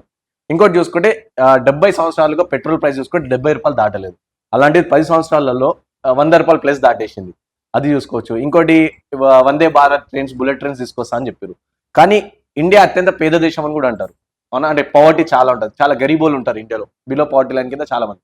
సో వాళ్ళు బుల్లెట్ ట్రైన్లో ప్రయాణించే పరిస్థితి ఉండదు, మెట్రో ట్రైన్లో ప్రయాణించే పరిస్థితి. వాళ్ళకి ఏం కావాలి, లోకల్ ప్యాసింజర్ ట్రైన్స్ ఇలాంటివి కావాలి. సో కాబట్టి సో ఇవన్నీ చేయకుండా బుల్లెట్ ట్రైన్లో ఎవరు పోతారు, డబ్బులు ఉన్న వాళ్ళు పోతారు. వందే భారత్ ఎక్స్ప్రెస్లో ఎవరు పోతారు, డబ్బులు ఉన్న వాళ్ళు పోతారు. చిన్న స్థాయి వీళ్ళందరూ అంటే ఇట్లా ప్రైజెస్ కంటిన్యూగా ప్రైజెస్ పెరుగుతూ ఉన్నాయి. కానీ కామన్ పబ్లిక్ లో మాత్రం శాలరీస్ పెరగట్లేదు. ఇది ఒక వాదన ఉంది. సో ఇంకోటి ఏముందంటే ఓవరాల్ గా చూసుకుంటే ఇప్పుడు వరల్డ్ హంగర్ ఇండెక్స్ రీసెంట్ గా సర్వేలో ఏమొచ్చిందంటే ఇండియా 170 ఏదో సంథింగ్ నంబర్ లో 111th పొజిషన్ లో ఉంది. అంటే బంగ్లాదేశ్, పాకిస్తాన్ కూడా దాటి, అంటే ఇండియాలో ఇంకా అంతమందికి అన్నం దొరకలేదు అనే ఇండెక్స్ లో 100 మందిలో మనం ఇంకా 90 నంబర్ దగ్గర దాకా ఉన్నామని చెప్పి చెప్పుకోవచ్చు. సో వీటన్నిటి గురించి అంటే 10 ఏళ్లలో అసలు మోదీ గారు ఏం చేయలేరు. సో రేట్లనే పెరుగుతా పోతున్నాయి అండ్ గరీబీ ఇంకా పెరుగుతూనే పోతుందని చెప్తే మీరు ఏమంటారు? బాబు, నువ్వు అడిగిన ప్రశ్నలు చాలా చక్కగా ఉన్నాయి. నాకు జవాబు చెప్పాలని ఉంది. ఆయన చేసిన పనులు 1, 2, 100, 500, 1000 తెలియదు. కానీ నువ్వు రేట్లు పెరిగినాయి అని చెప్పినావు కదా, ఆ రేట్లతో పాటు ఇంకొక ప్రశ్న ఇస్తే కూడా నేను చాలా సంతోషపడేవాడిని. 2014 లోపల నాకు లిక్కర్ అలవాటు లేదు, కానీ మా ఫ్రెండ్స్ ఎంపటి నేను చూస్తుంటాను. నేను లిక్కర్ రేటు అప్పుడు విస్కీ ఎంత ఉంది, బ్రాండీ రేట్ ఎంత ఉంది, బీర్ ఎంత రేట్ ఉంది, మరి ఈ రోజు రేట్ ఎంత అయింది, ఆ విషయం గురించి ఎవరు అడుగుతలేరు. ఇప్పుడు జనాభా 140 కోట్ల జనాభా. నరేంద్ర మోడీ గారి దగ్గర పాతాళ భైరవి సినిమా లోపల ఈశ్వరంగారావు చెప్పినట్లు జై పాతాళ భైరవి అంటే ఏవి కూడా రావు. మన కుటుంబం ఎగ్జాంపుల్, నేను, మా శ్రీమతి, ఒక అమ్మాయి, మేము హ్యాపీగా ఉన్నాం. ఎందుకంటే మాకు వచ్చిన డబ్బు లోపల మేము. కానీ మరి ఒక్కొక్క ఇంటి లోపల 10 మంది, 20 మంది, 30 మంది, 50 మంది జనాభాను. ఇప్పుడు అగ్రరాజ్యాలని అమెరికా, రష్యా, జపాన్, మీ విదేశాల లోపల మీకు బాగా తెలుసు. వాళ్ళ జనాభా ఎంత? 25 కోట్లు, మహా అంటే 30 కోట్లు, 5 కోట్లు, 10 కోట్లు. జపాన్ వాళ్ళది కూడా 15 కోట్ల కంటే ఎక్కువ లేదు. కానీ మన దేశ జనాభా 140 కోట్లు. అయితే దీనికి ఇంకో విషయం చెప్పాలి. నేను ప్రోగ్రామ్స్ యాంకరింగ్ చేస్తాను. ఆయన మ్యారేజ్ జిబులు యాంకరింగ్ చేస్తా. ఈ మధ్య ఒక వ్యక్తి, అంటే ఆయన పేరు అవసరం లేదు, వాళ్ళ కూతురు ఎంగేజ్మెంట్కి పోతే ఒక 100 మందిని పిలుచుంటూ యాంకరింగ్ చేస్తే నేను పాటలు, పద్యాలు, శ్లోకాలు చెప్తా. 100 మంది కూడా ఆయన బంగారు పళ్ళెం లోపల మాకు భోజనాన్ని ఇచ్చింది. అంటే కాశ్మీర్, కన్యాకుమారి మన దగ్గర డబ్బులు కాదు. భారతదేశం బంగారు పిచ్చికని మహమ్మద్ ఘోరీ, మహమ్మద్ గజనీ, బాబర్ అందరూ కూడా బ్రిటిషర్స్ దండయాత్ర బ్రిటిషర్స్ చేసి ఎంత మంది స్వాతంత్ర సమరయోధులను ఉరిదీసిందండి. ఒక్కరిని కూడా వదిలిపెట్టేది. ఎందుకో తెలుసా? ఆ రోజు కూడా జయచంద్, మాన్సింగ్ అనే దుర్మార్గులు దేశద్రోహులు ఉన్నారు. ఈ రోజు కూడా దేశద్రోహులు ఉన్నారు. పెట్రోల్ విషయం నువ్వు అడిగినావు కదా, ఈ రోజు 100 రూపాయల పై అన్నావు కదా. నేను ఒక భారతీయునిగా చెప్తున్నా, 100 కాదు 200 రూపాయలైనా తీసుకుంటా. గ్యాస్ 1000 కాదు 2000 రూపాయలైనా కూడా తీసుకుంటా. ఆయన డబ్బులను ఎక్కడ ఉంచుకోవడం లేదు. ప్రతిరోజు 18 గంటలు కష్టపడుతున్నాడు. ఆయన ఏమంటున్నాడు? నాకు ఈ లాలూ ప్రసాద్ యాదవ్ ఒక కామెంట్ చేసిండు, అరే ఉస్కు ఫ్యామిలీ నై ఉస్కు క్యా మాలూమ్ అన్నాడు. అయ్యా, భారతదేశం లోపల ఉన్న 140 కోట్ల జనాభా నా కుటుంబ సభ్యులు అన్నాడు. ఇంతకంటే నేనేం జవాబు చెప్పను. ఆయన ఏ రూపాయిని కూడా కేసు. ఈ విధంగా నేను చెప్పాలంటే మళ్ళీ ఒకసారి చెప్తాము, ఆయన డెవలప్మెంట్ చేసింది ప్రతి రంగం లోపల చేసిండు. అంటే వందే భారత్ వద్దా? వీళ్ళు ఏమన్నా తెలుసా? అరే జపాన్ కు బుల్లెట్ ట్రైన్స్ ఉన్నాయి, చైనాకు బుల్లెట్ ట్రైన్స్ ఉన్నాయి, మనకు లేవు. చైనా ఐటమ్ సెల్ ఫోన్ కొనుక్కుంటే ఈరోజు సెల్ ఫోన్ వాళ్ళందరూ చనిపోతున్నారు. చైనా ప్రొడక్ట్ ఏంటి, మన ప్రొడక్ట్ ఏంది? మనము ప్రతి దాంట్లోపల కూడా భారతదేశంలో అన్ని రంగాల లోపల జీడిపి లోపల 5వ స్థానం లోపల ఉంది. అది ఎవరు అడగడం లేదు. అన్ని రంగాల లోపల మన యొక్క ఒకప్పుడు సైనికులు 1962 లోపల నెహ్రూ కాలం లోపల యుద్ధం జరిగితే సైనికులకు కాళ్ళకు షూస్ లేవండి, ఎంతో మంది వేల మంది చనిపోయిండ్రు, వాళ్ళ అడ్రస్ ఇంతవరకు లేదు. తర్వాత 71 లోపల బంగ్లాదేశ్ లోపల మన యుద్ధం జరిగినప్పుడు సరే దురదృష్టం వల్ల నెహ్రూ చేసిన తప్పుడు పనుల ఐక్యరాజ్య సమితి వల్ల POK పాక్ ఆక్రమిత కాశ్మీర్ వెళ్ళిపోయింది. తర్వాత బంగ్లాదేశ్ యుద్ధం లోపల 93,000 మంది, ఇదంతా కూడా మీకు తెలియాలి, సైనికులు మనకు పట్టుబడ్డారు. మన ఇందిరాగారు ఏం చేసిందండి, అప్పుడు వాళ్ళని పట్టుకుంటే మన POK మనకు వచ్చేది, కానీ వాళ్ళని వదిలేసింది. ఇటువంటి వాళ్ళు ఎన్నో పనులు చేసిండ్రు. ఈ రోజు మరి దేశం బాగుపడాలంటే కొన్ని ఆయన ఏమి వేరే వాళ్ళకి పంచలేడు కదా, ఎవరికైనా డబ్బులు పంచుతున్నాడా? నువ్వు అన్నట్లు ఇందాక ప్రశ్నించిన విజయ్ మాల్యా, నీరవ్ మోడీ లాంటి వాళ్ళు కొన్ని వేల కోట్ల ఆస్తులను జప్తు చేసిండు. మొత్తం చరిత్ర మొత్తం మీకు మాకంటే మొత్తం తెలుసు, జస్ట్ నువ్వు అడిగిన కాబట్టి చెప్తున్నా. ప్రతి రంగం లోపల అభివృద్ధి చెందుతుంది. మరో విషయం చెప్తున్నా, నరేంద్ర మోడీ గారు వికసిత్ భారత్ అంటారు, కానీ ప్రతిపక్షాలు ఏమంటారు, విభజిత్ భారత్ అంటారు. భారతదేశాన్ని మొత్తం కూడా మతతత్వ రాజ్యంగా చేయాలని చూస్తున్నారు. మళ్ళీ చెప్తున్నా నాన్న, ఈ భూ ప్రపంచం లోపల భారతదేశం ఒకటే మిగిలింది మనకు, ఇది కూడా పోతే మన పని గోవింద. కాబట్టి నేను ఈ సందర్భంగా ప్రతి ఒక్కరికి, అంటే ప్రతి పార్టీ లోపల కూడా మంచి దేశభక్తులు ఉన్నారు, వాళ్ళందరూ కూడా మీరు రియలైజ్ అయ్యి భారతీయ జనతా పార్టీకి లోటి. మరోసారి మీకు నేను హృదయపూర్వక కృతజ్ఞతలు చెప్తున్నా. సోషల్ మీడియా భారతదేశం మొత్తం వల్ల నిన్న ఎంక్వైరీ చేస్తే 20 కోట్ల మంది యువతీ యువకులు స్వచ్ఛందంగా తమ స్వంత డబ్బులు ఖర్చు పెట్టి బీజేపీ పార్టీకి ప్రచారం చేస్తున్నారు.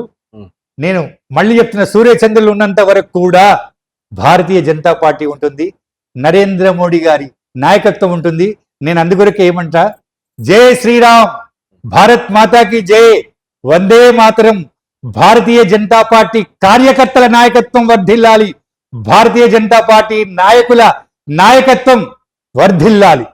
ఓకే సార్, ఈ నేషనల్ పాలిటిక్స్ అనేది చాలా పెద్ద సబ్జెక్ట్, సో కాబట్టి నాకు చాలా డౌట్స్ ఉన్నాయి. సో అడుగుతా పోతే డ్యూరేషన్ చాలా ఎక్కువైపోతుంది. సో కొంచెం నేషనల్ పాలిటిక్స్ పక్కన పెడదాం. సో తెలంగాణకు వచ్చేద్దాం. సో తెలంగాణలో డైరెక్ట్ 2 క్వశ్చన్లు అడుగుతా. ఫస్ట్, ఇప్పుడు ప్రెసెంట్ తెలంగాణలో బీఆర్ఎస్ పార్టీ పరిస్థితి, అంటే 10 సంవత్సరాల పాలన ఉండే కదా, సో బీఆర్ఎస్ పాలన 10 సంవత్సరాలు ఎట్లుంది, అండ్ తర్వాత ఇప్పుడు ప్రెసెంట్ ఉన్న కాంగ్రెస్ పాలన ఇలా అనిపిస్తుంది? బాబు, ప్రజలు చాలా మేధావులు. ప్రజలు ఎంత మేధావులు అంటే, ఒకప్పుడు ఎన్టీ రామారావు గారు ఏమన్నారు, నా చెప్పులను పెట్టినప్పుడు గెలుస్తుంది అన్నాడు. ఎన్టీ రామారావు గారు కల్వకుర్తి లోపల ఓడిపోయింది, అసలు తిరుగులేదని చెప్పి పెద్ద పెద్ద లీడర్లు కూడా రాలేదు. ఇప్పుడు చెన్నారెడ్డి గారు కాంగ్రెస్ లోకి వచ్చి 2 సార్లు గెలిపించాడు, 1978 లోపల, 1990 లోపల. సరే కొన్ని కారణాల వల్ల ఆయన కావాలని దింపినారు, అది వేరే విషయము, కాంగ్రెస్ పార్టీ లోపల. మరి ఈరోజు కేసీఆర్ గారు ఎందుకు ఓడిపోయిండు అనేది నేను డీప్గా వెళ్ళాను నేను. కానీ ఒక్క విషయం మాత్రం చెప్పగలుగుతా. ఎగ్జాంపుల్, ఆర్టీసీ కొండగట్టు లోపల బస్సు యాక్సిడెంట్ అయిపోయి చాలా మంది చనిపోయింది, కానీ కేసీఆర్ గారు కానీ కేటీఆర్ గారు కానీ ఎవ్వరు పోయి అందరు ఏమంటారంటే ప్రగతి భవన్కు, ఫామ్ హౌస్కు పరిమితం అయిపోయిండు అంటారు. అయితే ఆయన పరిపాలన బాగుంటే ప్రజలు ఆయనకు ఎందుకు గెలిపించారు? అంటే ఏదో లోపం ఉండేవట్టే కదా. ఇప్పుడు ముఖ్యమంత్రి అంటే ప్రజల మనిషి అండి. వెనకటి శ్రీకృష్ణదేవరాయలు, శ్రీరామచంద్రుడు కూడా ఆయన అంతఃపురం లోపల ఉన్నా కూడా ఎవరైనా మామూలు వ్యక్తి వచ్చి ఇట్లా గంట కొడితే వచ్చి బయటకు వచ్చి మాట్లాడేవాడు. ఇంతకంటే నేను డీప్గా చెప్పను. బీఆర్ఎస్ పార్టీ ఎలా ఉంది అన్నాను, దానికి చెప్పాలంటే చాలా టైం కావాలి. ఒకవేళ అది బాగుంటే మరి ఏకపక్షంగా ఎందుకు గెలిపించలేదు? మరి నరేంద్ర మోడీ గారిని 2 సార్లు ఏకపక్షంగా ఎందుకు గెలిపించారు? 3వసారి మరి 400 పైన సీట్లతో ఎందుకు గెలిపించబోతున్నారు? తర్వాత కాంగ్రెస్ పార్టీ అన్నారు మీరు. కాంగ్రెస్ పార్టీ ఓకే, ఇప్పుడు ప్రతి ఒక్కరు కూడా ఒక స్త్రీ గర్భం దాల్చి ప్రసవం కావాలంటే కనీసం 9 నెలలు పడుతుంది. 1 మంత్ లోపల మనం ఆయన దాని గురించి ఏను. కానీ కాంగ్రెస్ పార్టీకి బాహ్య శత్రువుల కంటే అంతర్గత శత్రువులే ఎక్కువ. అయితే తెలంగాణ సోనియా ఇచ్చిండ్రు అంటారు, దాని గురించి కూడా నేను ఎక్కువ డీప్గా డిస్కషన్ చేయదలుచుకోలేదు. నేను బీజేపీ పార్టీ ప్రచార కార్యకర్తను కాబట్టి దాని గురించి మేధావులైన నిరంతర చైతన్యమూర్తులైన ప్రజలే నిర్ణయిస్తారు. మరో విషయం బాబు, అందరూ కూడా సాధ్యము కాని ఉచితాలు ఉచితాలు ఉచితాలు అంటే ఇది వెనిజులా కావాలన్నా, శ్రీలంక కావాలన్నా, పాకిస్తాన్ కావాలన్నా, ఇందాక నువ్వు అడిగినావు బంగ్లాదేశ్, పాకిస్తాను మనకంటే గ్రోత్ రేట్ లో నాకు చాలా నవ్వొచ్చింది. హంగర్ రేట్ నో పాకిస్తాన్ లోపల మీరు చూసిండొచ్చు, మీకు చెప్పాల్సిన అవసరం లేదు. ఒక బియ్యం సంచి కొట్టుకొని చంపుకుంటున్నారు వాళ్ళు. ఈ రోజు వాళ్ళు బిచ్చం ఎత్తుకుంటున్నారు, బెగ్గింగ్. వాళ్ళ ప్రధానమంత్రి ఏం చేస్తున్నారు, ఒక చిప్ప పట్టుకొని ప్రపంచం మొత్తం బిచ్చం ఎత్తుకుంటున్నాడు. ఇక బంగ్లాదేశ్ లోపల పరిస్థితి ఎట్లా ఉందంటే చెప్పడానికి వీల్లేదు. వాళ్ళు ఓన్లీ మతము అని ఒక విద్వేషాన్ని చేసిందన్నమాట. కాంగ్రెస్ పార్టీ గురించి అడిగినవు, అగర్ 15 మినిట్ పోలీస్ హట్ గయేతో మై ఏ హిందువుం కా దేఖ్తుమన్నాడు అక్బరుద్దీన్ ఓవైసీ. అటువంటి వ్యక్తిని ప్రొటెం స్పీకర్ చేసిన కాంగ్రెస్ పార్టీ గురించి నేను ఏం మాట్లాడాలి నాయన? దాని విశ్లేషణ మీరే చెయ్యాలి. ఒక్క నిమిషం సార్, ఇక్కడే నేను అంటే మీరు అన్నారు ఇంతకుముందు పాకిస్తాన్ లో ఒక్క బియ్యం సంచి కోసం 100 మంది కొట్లాడుకుంటారు అన్నట్టు, కిలో బియ్యం కొరకు, కిలో బియ్యం కోసం, రైట్? సో ఆ కొట్లాడుకుంటుండొచ్చు, కానీ ఆ కిలో బియ్యాన్ని 10 మందికి పంచి పెడతారు అక్కడ. కానీ ఇక్కడ ఏముందంటే మన ఇండియాలో ఆ బియ్యం ఏవైతే అవి అదాని మోదీ అంటే వాళ్ళ కంపెనీలకే పంచి పెడుతున్నారు. అంటే ఉన్న సంపద అంతా తీసుకెళ్లే ప్రాజెక్ట్స్ కావచ్చు, వంద బుల్లెట్ ట్రైన్స్ కానీ ఇవన్నీ ప్యాకేజెస్ కావచ్చు, అవన్నీ వాళ్ళకే పంచి పెడుతున్నారు అని చెప్పేసి ఒక వాదన కూడా ఉంది. దానికి ఆ వాదనను నేను చాలా వేదనతోటి స్వీకరిస్తున్నా. అంటే మన దగ్గర టాటా మహానుభావుడు లేకపోతే ఈ భారతదేశము ఇంత డెవలప్ అయ్యేదా? బిర్లా లేకపోతే ఎంతో మంది, రిలయన్స్, ఎంతో ముఖేష్ అంబానీ చాలా మంది ఉన్నారు. అంటే వాళ్ళ వల్ల ఎంత మందికి భారతదేశంలో కొన్ని లక్షల మందికి ఉపాధి కలుగుతుంది. అవును, మీకు ఒకవేళ డౌట్ ఉంటే నరేంద్ర మోడీ గారి మీద ఎంక్వైరీ చేయండి. మీరు అన్నట్టు అదాని కానీ ఇంకెవరిన వాళ్ళ మీద చేయండి. ఇటువంటి మాటలు ఎందుకు మాట్లాడతారు మీరు? అంటే వాళ్ళు చేయొద్దా? అంటే వాళ్ళు నల్లధనాన్ని కన్నా స్విట్జర్లాండ్ బ్యాంకులో పెట్టుకుంటున్నాడా? చెప్పండి మీరు దీనికి జవాబు చెప్పండి, నేను మొత్తం జవాబు చెప్తా. భారతదేశము పారిశ్రామికంగా అన్ని డెవలప్ కావాలని అవద్దా? మరి కాంగ్రెస్ పార్టీ ఉన్న అశోక్ గెహ్లాట్ ఉన్న రాజస్థాన్ లోపల ఆయన ఎవరిని మోడీ అది అదాని గారిని పిలిచిండ్రు. బెంగాల్ లోపల ఎవరున్నారు? మమతా బెనర్జీ ఉంది, ఆయన పిలిచిండు. కాంగ్రెస్ పార్టీ వాళ్ళు పిలిచిండ్రు. మరి వాళ్ళు ఎందుకు పిలిచిండ్రు? మరి వాళ్ళు ఎందుకు పిలిచి వాళ్లకు రెడ్ కార్పెట్ వేసిండ్రు? మరి ఇవన్నీ కూడా రాజకీయాల గురించి. ఏంటంటే అప్పుడు రాక్షసులు ఉండేవాళ్ళు, యుద్ధాలు చేసేవాళ్ళు, జయచంద్, మానసింగ్ ఉండేవాళ్ళు. ఈ రోజు ఏంటంటే ప్రతిపక్షాలు ఈ విధంగా ఆయనను బద్నాం చేస్తున్నారు. అటువంటిది ఏమీ లేదు. వాళ్ళు చేస్తున్నది దేశం కోసం, ధర్మం కోసం, భారతదేశాన్ని ప్రపంచం లోపల అగ్రరాజ్యంగా తీర్చిదిద్దడానికి. ఒక విధంగా నువ్వు కూడా దీనికి ఒక పాత్రుడవే. ఎందుకంటే మా యొక్క అభిప్రాయాలను మొత్తం కూడా మీ యొక్క వాహిని యూట్యూబ్ ద్వారా తెలియజేస్తున్నావు అంటే నీకు నా యొక్క ఆశీస్సులు. ఇది భారతదేశం యొక్క అభివృద్ధి లోపల ప్రతి ఒక్కరు కూడా మనం భాగస్వామ్యమే. అవన్నీ కూడా అబద్ధాలు, అవన్నీ కూడా. ఓకే సార్, ఇప్పుడు తెలంగాణలో మల్కాజ్గిరి పార్లమెంట్ పరిధిలో ఉన్నాం మనం, right? So Malkajgiri parliament obviously మీరు బీజేపీ అని చెప్తారు. సో ఎలా ఉంది అంటే గతంలో చూసుకుంటే ఇక్కడ ఇప్పుడున్న సీఎం ఎంపీగా ఉన్నారు. సో ఆయన ఏమైనా చేసిరా లేదా? ఎందుకంటే నేను రేవంత్ రెడ్డి గారు మాట్లాడుతున్నారు ఏంటంటే మల్కాజ్గిరి చాలా స్పెషల్. ఎందుకంటే మల్కాజ్గిరిలో కొడంగల్ ఓడిపోయిన తర్వాత మల్కాజ్గిరి గెలిచిన తర్వాతనే టీపీసీసీ వచ్చింది, అలాగే సీఎం ఇప్పటి వరకు అయినా. సో అలాంటి సీఎంని గెలిపించిన మల్కాజ్గిరి ఇప్పుడు ఎవరిని గెలిపించబోతుంది? బీజేపీ అని చెప్తారు, ఓకే. కానీ రేవంత్ రెడ్డి ఉన్నప్పుడు ఎట్లుండే అండ్ ఇప్పుడు ఈటల రాజేందర్ గారు పోటీ చేస్తారు ఇక్కడ. సో వారు గెలిస్తే ఏం చేస్తారు? అండ్ సునీత మహేందర్ రెడ్డి గారు ఉన్నారు. సో వాళ్ళ పరిస్థితి ఏంటి? అండ్ రాగిడి లక్ష్మారెడ్డి. సో ఈ ముగ్గురు వీళ్ళ పరిస్థితి ఎలా ఉంది? నిజంగా నువ్వు చాలా మంచి మంచి ప్రశ్నలు ఇస్తున్నావు. నీకు చాలా అభినందనలు. చిన్నవాడు కాబట్టి ఆశీస్సులు ఇస్తున్నా. రేవంత్ రెడ్డి గారు ఈ స్టేట్మెంట్ ఇచ్చినప్పుడు ఒక విషయం మర్చిపోయాడు. ఆయన కొడంగల్లో ఓడిపోతే మల్కాజీ ప్రజలు గెలిపించారు. అంటే మల్కాజీ ప్రజలు ఎంత గొప్పవాళ్ళండి. రేవంత్ రెడ్డి నేను అదే చెప్పిండు. అయితే మల్కాజ్గిరి లోపల కశ్మీర్ నుంచి కన్యాకుమారి వరకు ఉన్న అన్ని రాష్ట్రాల ప్రజలు ఉన్నారు. చాలా మేధావులు, చాలా వాళ్ళ లోపల చాలా చైతన్యం ఉందన్నమాట. అక్కడ కొడంగల్ లోపల సరే వారికి అన్యాయం జరిగిందా, న్యాయం జరిగిందా, ఇక్కడ గెలిపించారు. అదే విధంగా ఈటెల రాజేందర్ గారిని హుజురాబాద్ లోపల ఓడించారు. ఎందుకు ఓడిపించింది ఆయన? ఆ కాంగ్రెస్ ఎమ్మెల్యే క్యాండిడేట్ ఏమన్నాడు? నన్ను మీరు గెలిపిస్తే నేను గెలుస్తా, అసెంబ్లీకి పోతా, లేకపోతే నా భార్య పాడి కౌశిక్ రెడ్డి ఓకే ఆయన్ని నేను చనిపోయి శవయాత్ర అన్నాడు. ఇప్పుడు నేను చనిపోతా అంటే ఇప్పుడు నేను ఈ ముందు విషయం తాగుతా అంటే నువ్వు ఊరుకుంటావా? లేకుంటే నీ విషయం తాగుతా నేను ఒకట. హుజురాబాద్ ప్రజలు చాలా గొప్పవాళ్ళు. వాళ్ళకి ఈ సందర్భం లోపల నేను హృదయపూర్వకమైన కృతజ్ఞత చెప్తున్నా. అదే విధంగా కోడంగల్ లోపల రేవంత్ రెడ్డి గారు ఓడిపోయి మల్కాజ్గిరి లోపల ఏ విధంగా గెలిచిండ్రో మా ఈటెల రాజేందర్ గారు కూడా హుజురాబాద్ లోపల ఓడిపోయి మల్కాజ్గిరి లోపల విజయ కేతనం ఎగిరేస్తున్నారు. ఎందుకంటే మరో విషయం ఏంటంటే ఇప్పుడు భారతదేశం లోపల ఇప్పుడు కల్కి అవతారం లోపల నరేంద్ర మోడీ గారు వచ్చినప్పుడు ఒకడే యుద్ధం చేయలేడు కదా. కల్కి అవతారం అంటే నీకు తెలుసు, గుర్రం ఎక్కి కత్తి పట్టుకొని వస్తున్నాడు దుష్ట శిక్షణ రక్షణ కొరకు. మరి ఆయనకు సైనికులు కావాలి, సైన్యాధిపతులు కావాలి, ఉప సైన్యాధిపతులు కావాలి, అంటే జస్ట్ మన భాష లోపల మంత్రులు కావాలి. నేను భవిష్యత్తు చెప్తున్నా, మా ఈటెల రాజేందర్ గారు అంటే మాకు మొత్తం సుమారు 38 లక్షల ఓట్లున్నాయి. 7 శాసనసభ నియోజకవర్గం లోపల ఏకపక్షంగా ఏకపక్షంగా మా శ్రీమతి ఉమ్, ఈటెల రాజేందర్ గారి పేరు అనౌన్స్ అయిన తర్వాత ఉమ్. ఆమె ఇంటింటికి పోయి బొట్టు పెట్టి ఉమ్. ఓట్లు అడుగుతుంది ఆమె. నేను వెనకాల మా అమ్మాయి మేమందరం పోతున్నాము. ఉమ్. ఈటెల రాజేందర్ గారు ప్రత్యర్థులకు నువ్వు అన్నట్లు కాంగ్రెస్ బీఆర్ఎస్ వాళ్లకు ఉమ్. డిపాజిట్లు రాకుండా ఉమ్, 10 లక్షల పైన ఓట్ల మెజార్టీ తోటి గెలవబోతున్నాడు. ఆయన కేంద్ర మంత్రి కాబోతున్నాడు. జగిత్యాల లోపల ప్రధానమంత్రి గారు చెప్పారు, ఈటెల రాజేందర్ కు आप लोग जिताओ ఉమ్, मैं उनको మినిస్టర్ కర్తం అన్నాడు. ఈటెల రాజేందర్ గురించి చెప్పాలంటే ఉమ్. ఆయన ఇంటికి పోయిన వాళ్ళు ఎవరు కూడా అన్నం తినకుండా రాలేదండి. ఉమ్, మేము ఇప్పటికి చాలా సార్లు పోయినాము. వాళ్ళ శ్రీమతి జమున గారు కూడా చాలా మంచి మనిషి. ఉమ్. మేము ప్రతిసారి పోయి భోజనం చేసి వచ్చినాము. ఆయన గురించి చెప్పాలంటే ఉమ్. నేను ఒక పద్య రూపం లోపల చెప్తా. ఉమ్.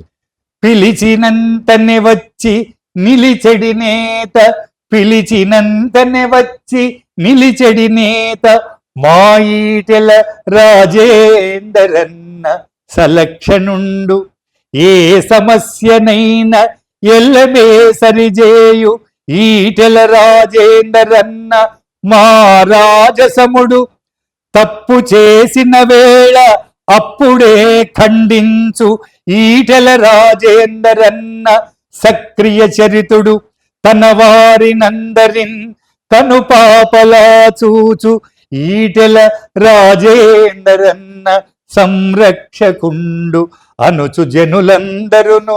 నేను ఒక్కడిని కాదు, లక్షలాది మంది జనులు మదిన్ వినుతి చేయు ధరణి ఈటెల వంశ నిధాన నీవే, మరల నాయకుడవై మమ్ము నేలు కలదు బీజేపీ అండ నిశ్చల మనస్వీ. ఈటెల రాజేందర్ గారి గురించి ఎంత చెప్పినా కూడా తక్కువనేనండి. ఉమ్, ఆయన ఫైనాన్స్ మినిస్టర్గా, అంటే తెలంగాణ సాధకునిగా, తెలంగాణ ఉద్యమ రథ సారథిగా, తెలంగాణ ఫుల్ లీడర్గా ఉమ్, ఆయన వైఎస్ రాజశేఖర్ గారు ప్రతిసారి అడిగేవారు, రాజేంద్ర రాజేంద్ర మీ కేసీఆర్ కు చంద్రబాబు నాయుడు మంత్రి పదవి ఇస్తే ఈయన తెలంగాణ ఉద్యమం తెచ్చేవాడా అని. అయినా కూడా ఈయన ఎంతో జవాబు చెప్పి మరి తెలంగాణ ఉద్యమాన్ని నిలిపిన మహానుభావుడు. ఆయన ఆర్థిక శాఖ మంత్రిగా ఎన్నో సంస్కరణలు తెచ్చిండు. అదే విధంగా ఆర్థిక శాఖ మంత్రి కాక ఆరోగ్య శాఖ మంత్రిగా ఉమ్, కరోనా వచ్చినప్పుడు మాస్క్ లేకుండా హాస్పిటల్స్కి వెళ్ళి అందరినీ తెలంగాణ రాష్ట్రం అంతా కూడా కలియదిరిగి వ్యాక్సిన్, ఈ సందర్భంలో నరేంద్ర మోడీ గారి మాట చెప్పాలి, ఉమ్, ప్రపంచమంతా కూడా నవ్వింది. వ్యాక్సిన్ మన భారతీయ తోటి ఉత్పత్తి చేయించి విదేశాలకు ఎగుమతి చేసి భారతదేశం లోపల కుల మతాలకు అతీతంగా అందరికి ఇచ్చిండు. ఉమ్. మరి మా ఈటెల రాజేందర్ గారి గురించి ఎంత చెప్పినా తక్కువనే. ఆయన దగ్గరికి వెక్కితే కులము లేదు, మతము లేదు, అన్నా అంటే నేను ఉన్నా అని అందరికీ అతీతంగా పదవి ఉన్నా లేకున్నా సహాయం చేసే మహానుభావుడు మా ఈటెల రాజేందర్ గారు. ఆయనను మేము ఖచ్చితంగా గెలిపించుకుంటాము. ఆయన గురించి చెప్పాలంటే చాలా ఉంది, మనం మాట్లాడుకుంటాం. ఆయన ఖచ్చితంగా గెలుస్తున్నాడు. కేంద్ర మంత్రిగా మీరు చూస్తున్నారు. జూన్ 4th నాడు మీకు తెలిసిపోతుంది. ప్రమాణ స్వీకారం కూడా మేము పోతాం అందరం.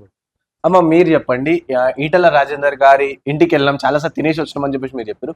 సో వారి సతీమణితో కూడా మీరు చాలా సార్లు ఉన్నారని చెప్పారు. సో ఏ విధంగా ఉండబోతుండే? జమున గారి వాళ్ళకి నేను వారితో కలిసి వెళ్ళండి. చాలా ఆప్యాయంగా పలకరిస్తారు. ఇంటికి వెళ్తే భోజనం పెట్టి టిఫిన్ పెడితే గానీ పంపించరు. అంటే గర్వం లేకుండా అంతా కలిసిపోయి బాగుంటారండి.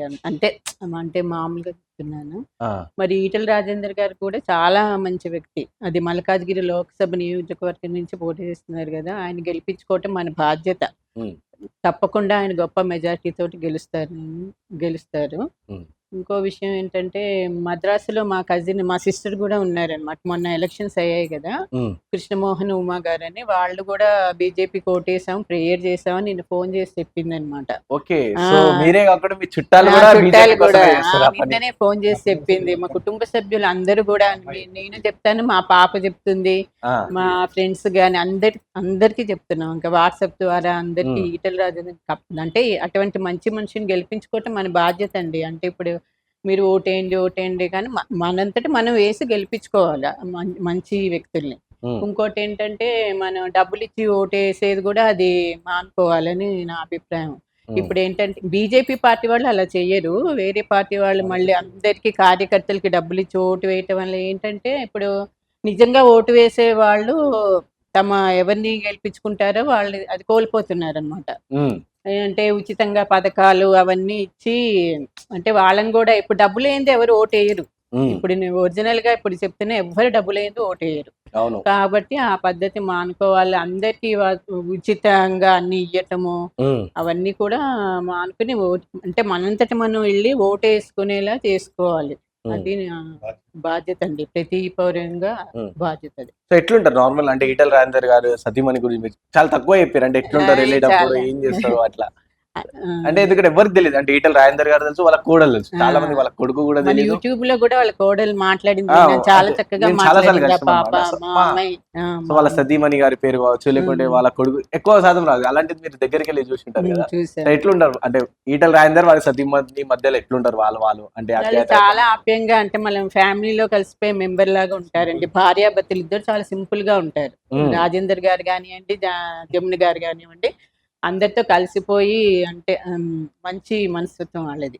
ఇంటికి వెళ్తే మొన్న నాగోల్లో ఆత్మీయ సమావేశం జరిగింది మహిళలది. దానికి నేను మా వారు వెళ్ళాము. అప్పుడు జమున గారు వచ్చారు. అప్పుడు కూడా అంటే మహిళలందరూ వచ్చి చాలా పెద్ద ఎత్తున సభ అంటే విజయవంతం చేశారనమాట. ఓకే. జమున గారు కూడా చాలా మంచి పాయింట్స్ మాట్లాడారు. రాజేంద్ర గారి అన్న గురించి, అందరి గురించి మంచిగా మాట్లాడారు. నిజంగా అంటే అంత నెమ్మదిగా ఉండటం నేను ఇప్పటివరకు ఏ పాలిటిక్స్ లో ఎవరిని అదే చూడలేదు. పాలిటిక్స్ అనగా ఫైర్ ఉంటది, ఇట్లా లొల్లి ఉంటది కొంచెం అంటారు. అది ఇది ఉంటుంది కదా వాళ్ళ ఫేసుల్లో. రాజేంద్ర గారి ఫేసులు కానివ్వండి, జమున గారి ఫేసులు కానివ్వండి, అంటే నెమ్మదితనము, అందరితో కలిసిపోయే సహాయం చేసే గుణము. ఇంటికి రండి, మా ఇంటికి కూడా, అంటే మేము హనుమాన్ చాలీసా చదువుతామని చెప్పాం అనమాట రాజేందర్ గారి గురించి. ఓకే. ఇంటికి తప్పకుండా వస్తాము అని చెప్పారు. జమున గారు కూడా తప్పకుండా వస్తారు. వాళ్ళు తప్పకుండా గొప్ప మెజార్టీతో గెలుస్తారని కోరుకుంటున్నాను. సో సార్ మీరు ఈటెల రాజేందర్ గారి గురించి ఇంత చెప్తారు, కానీ చూసుకుంటే ఇటు ప్రతిపక్ష పార్టీ ఎలాగైనా కమెంట్స్ చేస్తాయి అనుకోండి, కానీ రేవంత్ రెడ్డి గారు కూడా ఏమంటారండి, ఈటెల రాజేందర్ గారికి మల్కాజ్గిరికి ఏం సంబంధం, అసలు అక్కడ స్థానికులే గారని చెప్పి రేవంత్ రెడ్డి గారు అంటున్న పరిస్థితి. అండ్ పాడి కౌశిక్ రెడ్డి కూడా ఏమంటారంటే ఈటెల రాజేందర్ గారు ఒక చెల్లని రూపాయి. అండ్ కొంతమంది కాంగ్రెస్ నాయకులు కావచ్చు, బీఆర్ఎస్ నాయకులు కావచ్చు ఏమంటారంటే ఎమ్మెల్యేగా గెలవని ఈటెల రాజేందర్ గారు ఎంపీగా ఏం గెలుస్తారు అని చెప్పేసి అడుగుతారు. సో వీళ్ళకి మీరేం సమాధానం చెప్పాలనుకుంటారు? పాడి కౌశిక్ రెడ్డి మాటలను మనం తీసుకోవాల్సిన అవసరం లేదు. ఆయన చెల్లని రూపాయని అంటే తన అర్హతకు మించి మాట్లాడుతున్నాడు. అంటే మరి 7 సార్లు గెలిచి ఫ్లోర్ లీడర్ అయిపోయి ఆర్థిక శాఖ మంత్రిగా, హెల్త్ మినిస్టర్ గా చేసిన మహానుభావుడు ఈటెల రాజేందర్ గారు.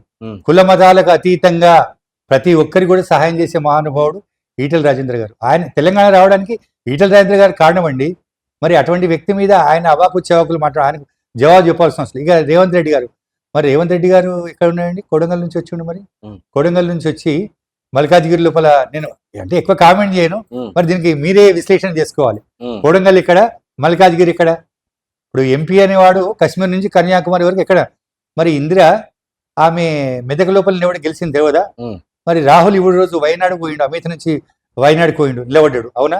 మరి ఎవరెవరో భారతదేశం లోపల ఎంపీగా, మీరు నేను ఎవరైనా కూడా భారతదేశం లోపల ఎక్కడైనా నిలబడొచ్చు. మరి ఈటెల రాజేందర్ గారు స్థానికుడు కాదా?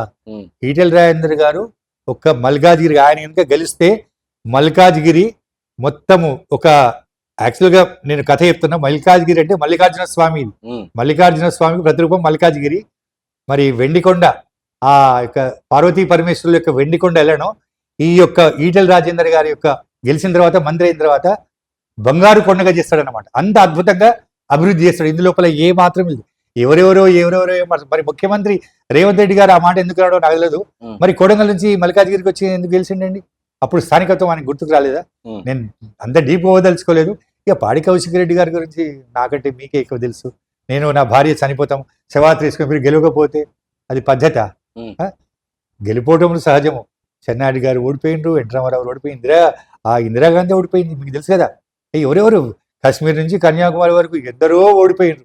అంత మాత్రానికి ఒక్కసారి ఓడిపోతే ప్రతి చెల్లని రూపాయని అడమేనా? ఆయన అర్హతకు తాహతకు మించిన భాష కాదు అది. భవిష్యత్తు చెప్తున్నా, ఈటెల రాజేందర్ గారు 10 లక్షలకు పైగా మెజార్టీతో గెలుస్తారు. కేంద్ర మంత్రిగా పదవి స్వీకారం చేస్తారు. మల్కాజ్గిరి బంగారు మల్కాజ్గిరి లాగా, ఒక మల్కాజ్గిరి కాదు, ఆయన గెలిచిన తర్వాత తెలుగు రాష్ట్రాలే కాదు యావత్ భారతదేశం కూడా అభివృద్ధి చెందుతుంది. ఒకవేళ ఆయన నరేంద్ర మోడీ గారు శ్రీరాముడు అయితే నేను లక్ష్మణుడు. మరో విషయం ఏంటంటే, ఉన్న విషయం చెప్తున్నా బాబు, శ్రీరాముని హృదయం లోపల, ఆంజనేయుని హృదయం లోపల శ్రీరాముడు ఏ విధంగా ఉన్నాడో, శ్రీరాముని హృదయం లోపల భక్తులందరూ ఉంటుంది, వేరే విషయం. ఆంజనేయుని హృదయం లోపల శ్రీరాముడు ఏ విధంగా ఉన్నాడు, మా ప్రజలందరి రూపంలో కూడా నరేంద్ర మోడీ గారు ఉన్నారు. ఇంకోటి సార్, నిన్న రేవంత్ రెడ్డి గారు కొన్ని కమెంట్స్ కూడా చేశారు. ఏం చేశారు అంటే లైక్ ఈటెల రాజేందర్ గారు ఒక డమ్మీ క్యాండిడేట్, కావాలనే ఓడిపోవాలని చెప్పి సునీత మహేందర్ రెడ్డి ముంగడ పోటీ చేయించారని చెప్పి ఒక డమ్మీ క్యాండిడేట్ అని చెప్పారు. అండ్ అలాగే మల్కాజ్గిరి గెలిచినాక, అంటే ఇప్పుడు మల్కాజ్గిరి సునీత మహేందర్ రెడ్డిని గెలిపియండి, సో పరిశ్రమలు తీసుకొస్తా, ఐటీ తీసుకొస్తా, అవన్నీ తీసుకొస్తా అని చెప్పారు. సో అంటే గతంలో ఎంపీగా ఉన్నారు, అప్పుడు ఏం పనులు చేశారంటే మీరు ఇక్కడ స్థానికులు కాబట్టి మీకు తెలుస్తుంది ఏమేమి పనులు చేసిండో రేవంత్ రెడ్డి గారు. సో ఇప్పుడు ఈ మల్కాజ్గిరిలో నన్ను గెలిపించినట్టే సునీత మహేందర్ రెడ్డిని కూడా గెలిపేయండి, పరిశ్రమలు తీసుకొస్తా, ఐటీ అవన్నీ తీసుకొస్తా అని చెప్పారు. అలాగే ఈటెల రాజేందర్ రెడ్డి ఒక డమ్మీ క్యాండిడేట్ ఇక్కడ అని కూడా నిన్న కామెంట్ చేశారు. ఈ విషయము అంటే అది నేను రేవంత్ రెడ్డి ముఖ్యమంత్రి గారి గురించి ఎక్కువ మాట్లాడేంత అర్హత నాకు ఉందనుకోను, కానీ భారతీయ జనతా పార్టీ ప్రచార కార్యదర్శిగా నేను తప్పకుండా జవాబు చెప్తా. మరి మీరు ఎంపీ అయిన తర్వాత మేమైతే రేవంత్ రెడ్డి గారిని ఇక్కడ ఒక్కసారి కూడా చూడలేదు. మరి ఇన్ని రోజుల నుంచి నేను ఒక్కసారి కూడా చూడలేదు, నిజంగా చెప్తున్నా. మరి అప్పటి నుంచి ఎందుకు డెవలప్ చేయలేదు? ఒకటి, ఆ రోజు చేయింది ఈ రోజు చేస్తా. ఆయన డమ్మీ క్యాండిడేటా? నీకు శ్రీ మహావిష్ణు అవతారం ఒకలా వామన అవతారం అని ఉంటుంది ఒకటి, మీకు తెలుసా? బలి చక్రవర్తి దగ్గరికి వచ్చి పొట్టి ఉంటాడు, వామన అవతారం మీకు తెలిసి ఉండొచ్చు. గొడుగు పట్టుకొని వచ్చి ఏం కావాలి నీకంటే 3 అడుగుల నేల కావాలంటాడు. తెలుసు కదా మీకు? 3 అడుగులు లేనప్పుడు ఏంద్రి అని చెప్పి 3 అడుగులు ఇవ్వకు వచ్చి శుక్రాచార్యుడు ఏమంటే ఇవ్వకు 3 అడుగులు నేడ ఇవ్వకు అని చెప్పి అంటామాట. అప్పుడు అంటాడనమాట, ఆయన అడగడం గొప్పనా, నేను ఇవ్వడం గొప్పనా? ఎంతో మంది రాజులు చక్రవర్తులు కార్యరాజులు రాజ్యం గెలువరే గర్వోన్నతం చెందరే అని చెప్పి ఆయన 3 అడుగుల నేల ఇస్తాడు. అప్పుడు వామనావతారం ఏమవుతుంది? ఇందింతై వటుడింతై అన్నట్లు ఆకాశానికి మొత్తము, ఆకాశము భూమి 2 పాదాలు పెట్టేస్తాడు. బట్టి 3వ పాదం ఎక్కడ అని అడుగుతాడు. అప్పుడు బలి చక్రవర్తి ఏం చేస్తాడు? కిరీటం తీసి తల ఇస్తాడు, ఆ తల పాతాళంకు అనగొడతాడు. ఎందుకంటే ఇది నేను పౌరాణిక పద్యనాటక రంగస్థలం గారు చెప్తున్నా. అదే విధంగా మీరు ఈటెల రాజేందర్ గారిని చాలా తక్కువ అంచనా వేస్తున్నారు. ఆయన ఒక వామన అవతారము. ఆయన గెలిచిన తర్వాత నరేంద్ర మోడీ గారి యొక్క ప్రధానమంత్రి మంత్రి అయిన తర్వాత ఆయన ఏ విధంగా పరిపాలనా దక్షుడో అప్పుడు మీరే చెప్తారు. ఇంతకంటే నేను ఎక్కువ ఏం చెప్పాను. సో ఇంకొక విషయం చెప్పండి, అంటే ఇప్పుడు ఎంపీ ఎలక్షన్స్ నేపథ్యంలో 17 స్థానాలకు గాను 16 స్థానాలు ఓకే ఫైన్ నార్మల్గా ఉన్నాయి అనుకోవచ్చు. కానీ ఇంకోటి హైదరాబాద్ పార్లమెంట్ చూసుకుంటే చాలా ఇప్పటి వరకు చూడనట్టు విధంగా ఇప్పుడుంది పార్లమెంట్. ఇటు చూసుకుంటే ఓవైసీ ఎప్పుడంటే ఓల్డ్ సిటీ అనేది ఓవైసీ కంచుకోట హైదరాబాద్ పార్లమెంట్. అలాంటిది ఇప్పుడు అక్కడ మాధవి లత పోటీ చేస్తారు. సో ఏ విధంగా ఉండదు అంటే మీరు చూస్తూ ఉంటుండొచ్చు మాధవి లత గారు. సో అక్కడ ఏ విధంగా ఉంది అంటే గతంలో 40 సంవత్సరాల నుంచి అది కంచుకోట ఎలాగో ఓవైసీకి, అండ్ అతను కూడా ఒక్కసారి కూడా ప్రచారం చేయలేదు. అలాంటిది ఇప్పుడు బయటికి వచ్చిరు అని చెప్పేసి అక్కడ ప్రజలు కూడా అంటున్న పరిస్థితి. సో ఎలా ఉండబోతుంది అంటే ఒకవేళ గెలిస్తే ఎలా ఉండబోతుంది, గెలవకపోతే ఎలా ఉండబోతుంది? దురదృష్టం ఏంటంటే నరేంద్ర మోడీ గారు ఇందాక నేను చెప్పిన బాబు, నీ కులమేంది, నీ పేరేంది అని అడిగి ఏవి కూడా రేషన్ కార్డు కానీ 80 కోట్ల మందికి ఉచితంగా రేషన్ ఇస్తున్నాడు, రైతులకు ఇస్తున్నాడు, సబ్సిడీ ఇస్తున్నాడు, అవన్నీ కూడా పేరు అడిగిస్తున్నాడా? కానీ వీళ్ళు ఏం చేస్తున్నారంటే ఓవైసీ బ్రదర్స్ మతము అనే విషయాన్ని వాళ్ళ లోపల పాపం అమాయకులండి. పోలీసు లోపల నేను ఉన్నా చెప్తున్నా, 14 సంవత్సరాల అమ్మాయిని దుబాయ్ నుంచి వచ్చిన షేకులకు 60 ఏళ్ళు 70 ఏళ్లకు 15 రోజుల గురించి మ్యారేజ్ చేసి ఆ మ్యారేజ్ను తలాక్ అని చెప్పి ఇది చేసి ఆ పిల్లలు ఎంతో మంది దుబాయ్కి సౌదీకి పోయి చనిపోయి శవాల్లాకి వచ్చిందండి. మరి వాళ్ళ గురించి మహానుభావుడు ఓవైసీ ఏం చేసిందండి? ఎంతసేపు హిందువులకు ముస్లిమ్స్ గొడవ పెట్టండి తప్ప నువ్వు చక్కటి ప్రశ్న ఇచ్చినావు. నిన్ననే నేను ఇక్కడ మాదన్నపేట దగ్గర ఉప్పర్గూడ అని ఉంది, అక్కడ శ్రీరామ నవమి శోభాయాత్ర సందర్భంగా నేను పోయి అక్కడ పాటలు పద్యాలు శ్లోకాలు పడిపోయినా. అక్కడ విచిత్రం ఏంటంటే 40 సంవత్సరాల క్రితం రోడ్లు ఎట్లా ఉన్నాయో నిన్న కూడా అదే విధంగా నేను అడిగినా ఏంది బాబు ఇట్లనే అంటే ఆయన అంతే సార్ ఆయన డెవలప్ ఏం చేయడు. కానీ వాళ్ళ లోపల ఏం చేసిందంటే మతము అనే విషయాన్ని నూరిపోసిండు. నేను మళ్ళీ చెప్తున్నా, కర్ణాటక లోపల తెలంగాణ లోపల దేశభక్తులు ఇంట్లో వండుకోరు, వాళ్ళని సపోర్ట్ చేసే వాళ్ళు ఓట్లు వేసిండ్రు. రేపు హైదరాబాద్ లోపల కూడా అంటే ఈ దేశం బాగుండాలి, అన్ని రంగాల్లో అభివృద్ధి చెందాలి హైదరాబాద్. మరి హైదరాబాద్కు మనము ఈ ట్రైన్ ఎందుకు పోతలేదు, మెట్రో ట్రైన్ ఎందుకు పోతలేదు, ఎవరి వల్ల పోతలేదు మీకు తెలుసు కదా? బికాజ్ ఆఫ్ ఓవైసీ బ్రదర్స్ అన్నమాట. అయితే మాధవీలత గారు నాకు తెలిసి 100% గెలుస్తారు. ఆమె గెలిస్తే ఈ భాగ్యనగరానికి సుమారు 500 సంవత్సరాల చరిత్ర ఉందన్నమాట. మీరు గోల్కొండ కోట తీసుకోండి, మొత్తం హైదరాబాద్ మొత్తం తీసుకుంటే కూడా దాన్ని వీళ్ళు ఏం చేసిందంటే ఈ ఓల్డ్ సిటీని ఒక మతానికి ఒక వర్గానికి ఇచ్చేసిందన్నమాట. అంటే వాళ్ళు ఓట్ల గురించి మాత్రమే, వాళ్ళు ఏం విజయాలు సాధించింది ఆయన, వాళ్ళ ఆస్తులు ఏమున్నాయి చూడండి. ఈరోజు మీరు వాళ్ళ ఆస్తుల మీద మీరు ఎంక్వైరీ చేయండి. ఎప్పుడైతే ఓల్డ్ సిటీ లోపల ఆధార్ కార్డుకు ఓటర్ ఐడికి లింక్ అప్ అవుతుందో అప్పుడు వాళ్ళ గోవింద. మొన్ననే మాధవిలత గారు చెప్పిండ్రు 5 లక్షల దొంగ ఓట్లు పోయినాయి, ఇంకా పోయినాయి అనుకోండి ఆయనకు డిపాజిట్ కూడా రాదు. ఒకటి మరో విషయం చెప్తున్నా, మన వాళ్ళు ఏం చేస్తున్నారంటే పోలింగ్ డేను హాలిడేగా ఎంజాయ్ చేస్తున్నారా, ఎందుకులే. ఒక రాజు ఏం చేసిందంట, మీరు అందరూ కూడా నేను పెద్ద డ్రమ్ లాగా పెడుతున్నా, దాంట్లో నీళ్లు పోయాలి, పాలు ఒక్కొక్క లీటర్ పాలు పోయాలనుకోనట. అందరు ఏం చేసిందంట, అరే వాడు పాలు పోస్తుంది కదా నేను ఎందుకు అని చెప్పి అందరు నీళ్ళు తీసుకొని పోయిందంట. అందరు నీళ్ళు పోసిందంట, తీరా వస్తే పాలు అసలు లేనేలేవంట. ఆ విధంగా మరో విషయం చెప్తా, మీరు ఒక చికెన్ షాప్కి పోతే ఆ చికెన్ షాప్ లోపల ఒక 20 కోళ్ళు ఉంటాయి, వాడు దానా వేస్తాడు, అన్ని కోళ్ళు తింటుంటాయి అన్నమాట. అయితే ఏ కోడినైతే కొయ్యనికి తీస్తాడో అది ఒక్కటి ఏడుస్తుంది, అది ఏడుస్తుంటే ఈ పక్క కోళ్ళు అన్ని కూడా ఆ గింజలు తింటుంటాయి అనమాట. మన యొక్క పరిస్థితి అట్లా ఉంది. ఈరోజు దేశభక్తులందరూ కూడా ఓట్లు ఇస్తే తెలంగాణ లోపల 17 సీట్లు, ఆంధ్ర లోపల ఎన్డీఏ అలయన్స్ 25 సీట్లు, భారతదేశం లోపల బీజేపీ అలయన్స్ తప్పకుండా గెలుస్తాయి. ఇక ఓల్డ్ సీట్ లోపల నా ఉద్దేశంలో ఈయన ఎంత మొత్తుకున్నా ఎన్ని అబద్ధాలన్నా కూడా ఈసారి అసదుద్దీన్ ఓవైసీకి ఓటమి తప్పదు తప్పదు తప్పదు. ప్రజలు కూడా కొంచెం వాళ్ళ లోపల కూడా తెలివైన వాళ్ళు దేశభక్తులు ఉన్నారు. నేను అట్లా తప్పని వాళ్ళని ముస్లిమ్స్ అనను, ఎందుకంటే ఓల్డ్ సీట్ లోపల నేను ఒకప్పుడు పోయినా నేను మొత్తం దగ్గర నాకు కూడా ఫ్రెండ్స్ చాలా మంది. కానీ ఇప్పుడు వీళ్ళు చేసిన దుష్ప్రచారం వల్ల పరిస్థితి కొంచెం మారిపోయింది. కానీ డాక్టర్ మాధవిలత గారు వచ్చిండ్రు, తప్పకుండా ఆమె దేశభక్తులందరూ కూడా ఓట్లు వేస్తే ఓట్ల పర్సెంటేజ్. ఇంకో విషయము, అసలు ఓట్లు పర్సెంటేజ్ ఎందుకు తక్కువ అవుతుంది? 40%, 50%, 60%. అవును.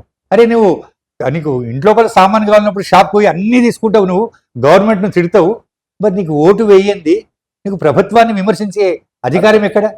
నేను ఒక విషయం చెప్తా, ఓటు ఎవరైతే వేయరో వాళ్లకు 5 సంవత్సరాల వరకు కూడా నువ్వు ఏదైతే కొంటావో అన్ని డబుల్ రేట్ చేయాలి. పెట్రోల్ 100 రూపాయలు ఉందనుకో 200 చేయాలి, గ్యాస్ వెయ్యిందనుకో 2,000 చేయాలి. ఆ విధంగా. కానీ నేను ఇప్పటికి మరే చెప్తున్నా బాబు, నరేంద్ర మోడీ గారి పరిపాలన లోపల ఆయన రేట్లు పెంచేది మన కొరకు, ఆయన స్వంతంగా గురించి కాదు. ఈరోజు పెట్రోల్ 200 అయినా తీసుకుంటా, గ్యాస్ 1000 కాదు 2000 అయినా తీసుకుంటా. ఆయన దేశం కోసం ధర్మం కోసం పాటుపడుతున్నాడు, నేను కూడా అంతే. మీరు తీసుకుంటారు సార్, కానీ మీ కింద ఇప్పుడు వాచ్మెన్ ఉంటాడుగా, మళ్ళీ అతని పరిస్థితి మీరు 2000 అంటే అఫోర్డ్ చేయగలుగుతారు, కానీ మీ కింద ఉండే వాచ్మెన్స్ ఎవరైతే ఉన్నారో మరి వాళ్ళు అఫోర్డ్ చేయగలుగుతారా? నేను ఇంకో విషయం చెప్తున్నా, మిడిల్ క్లాస్ వాళ్ళు కట్టే 60% సబ్సిడీ వాళ్ళకి పోతుంది, వైట్ కార్డు వాళ్ళకు ఉంటుంది. వైట్ కార్డు మీద వాళ్ళకి ఎన్ని సబ్సిడీలు, నీకు రైస్ నుంచి మొదలు పెడితే, రేషన్ కార్డు నుంచి మొదలు పెడితే, ఆయుష్మాన్ భారత్ నుంచి మొదలు పెడితే ప్రతి ఒక్కటి కూడా వాళ్ళకే. ఇల్లు, సొంత ఇల్లు ప్రతి ఒక్కటి వాళ్ళకే. ఇప్పుడు మనం 60% ట్యాక్స్లు కడుతున్నాము, వాళ్ళకి మొత్తం పోతున్నాయి. వాళ్ళు మనకంటే బ్రహ్మాండంగా ఉన్నారు. మీరు దయచేసి దాని గురించి ఎంక్వైరీ చేయండి, దాని గురించి తర్వాత మాట్లాడుకుంటాం. అంటే ముస్లిం వాళ్ళకి పోతున్నాయి అంటారా? ముస్లిం వాళ్ళకి కాదు, వైట్ కార్డు ఉన్న వాళ్ళకి అన్ని. వైట్ కార్డు ఉన్న మనము మిడిల్ క్లాస్ వాళ్ళము, డబ్బున్నవాడు. ఇప్పుడు ఈ మధ్య నేను ఒక ప్రోగ్రామ్ పోతే నాకు బంగారు పళ్ళ తినిపించిండు, అంతవరకు ఓకే. కానీ వాళ్ళు బాగుంటారు. జూబ్లీస్ లో ఉన్నవాడు కోట్ల రూపాయల 10,000 కోట్లు ఉన్నవాడు బాగుంటారు. కానీ మిడిల్ క్లాస్ వాళ్ళకు ఎంత బాధాకరమైన విషయం అంటే, కరెంట్ కానివ్వండి, ఏది కానివ్వండి, మనం హౌస్ ప్రాపర్ ట్యాక్స్ ఎంత పెంచితే అంత మనం కట్టాల్సిందే. అంటే 60% ట్యాక్సెస్ అన్ని కూడా వాళ్ళకి పోతున్నాయి. వాళ్ళు చాలా హ్యాపీగా ఉన్నారు, హాయిగా ఉన్నారు. నేను గవర్నమెంట్ కోరే ఏంటంటే, సుప్రీంకోర్టును కూడా ఈ సందర్భంగా కోరుతుంది ఏంటంటే, మీరు ఎంతసేపు ఉచితాలని వెనిజులా చేయకండి, పాకిస్తాన్ చేయకండి, శ్రీలంక చేయకండి, బంగ్లాదేశ్ చేయకండి. భారతదేశం బంగారు పిచ్చుక కాబట్టే మొఘలులు పరిపాలించిండ్రు, బ్రిటిషర్స్ వచ్చిండ్రు. ఈ దేశానికి ఆ పరిస్థితికి రానివ్వండి. మనకు బీజేపీకి రావాలి, నరేంద్ర మోడీ గారి నాయకత్వం కావాలి, అంతే, అంతకు మించి ఇంకేం లేదు. ఓకే సార్, చివరిగా ఒక ప్రశ్న. మీరు బీజేపీ పార్టీ ప్రచార కార్యకర్తగా ఉన్నారుగా, సో మీ ఫ్యూచర్ కార్యాచరణ ఎలా ఉండబోతుంది? అంటే ఇంకో 10-20 రోజులలో ఎలక్షన్స్ ఉండబోతున్నాయి. సో ఎలా ఉండబోతుంది ఎలక్షన్ సంబంధించి? అండ్ గెలిచినాక ఒకవేళ సపోజ్ మీరు అనుకున్నట్టు ఈటెల రాజేందర్ గారు గెలిచారు అనుకోండి, సో గెలిచినాక మీ పాత్ర ఎలా ఉండబోతుంది? నా మనసులో ఉన్న ప్రశ్న ఇచ్చినావు నువ్వు. గెలిచిన తర్వాత గెలిచేది 100% కరెక్ట్. ఈటెల రాజేందర్ గారి ఇంట్లో నేను కూర్చున్నా, సార్ మనది 7 శాసనసభ నియోజకవర్గాలు, మేము ఉండేది నాగోలు, మీరు ఉండేది షామీర్పేట, మీరు ఖచ్చితంగా మాకు ఎల్బీనగర్ లోపల, మాకు ఎల్బీనగర్ శాసనసభ నియోజకవర్గంలో మీరు క్యాంప్ ఆఫీస్ పెట్టాలి. మరి వారానికి ఒకసారి, నెలకు 4 సార్లు మీరు కంపల్సరీ విజిట్ చేయాలి సార్ అని చెప్తే ఆయన ఒక్కసారి నవ్విండు. ఏంటి అప్పుడు నన్ను గెలిపించడం అన్నాడు.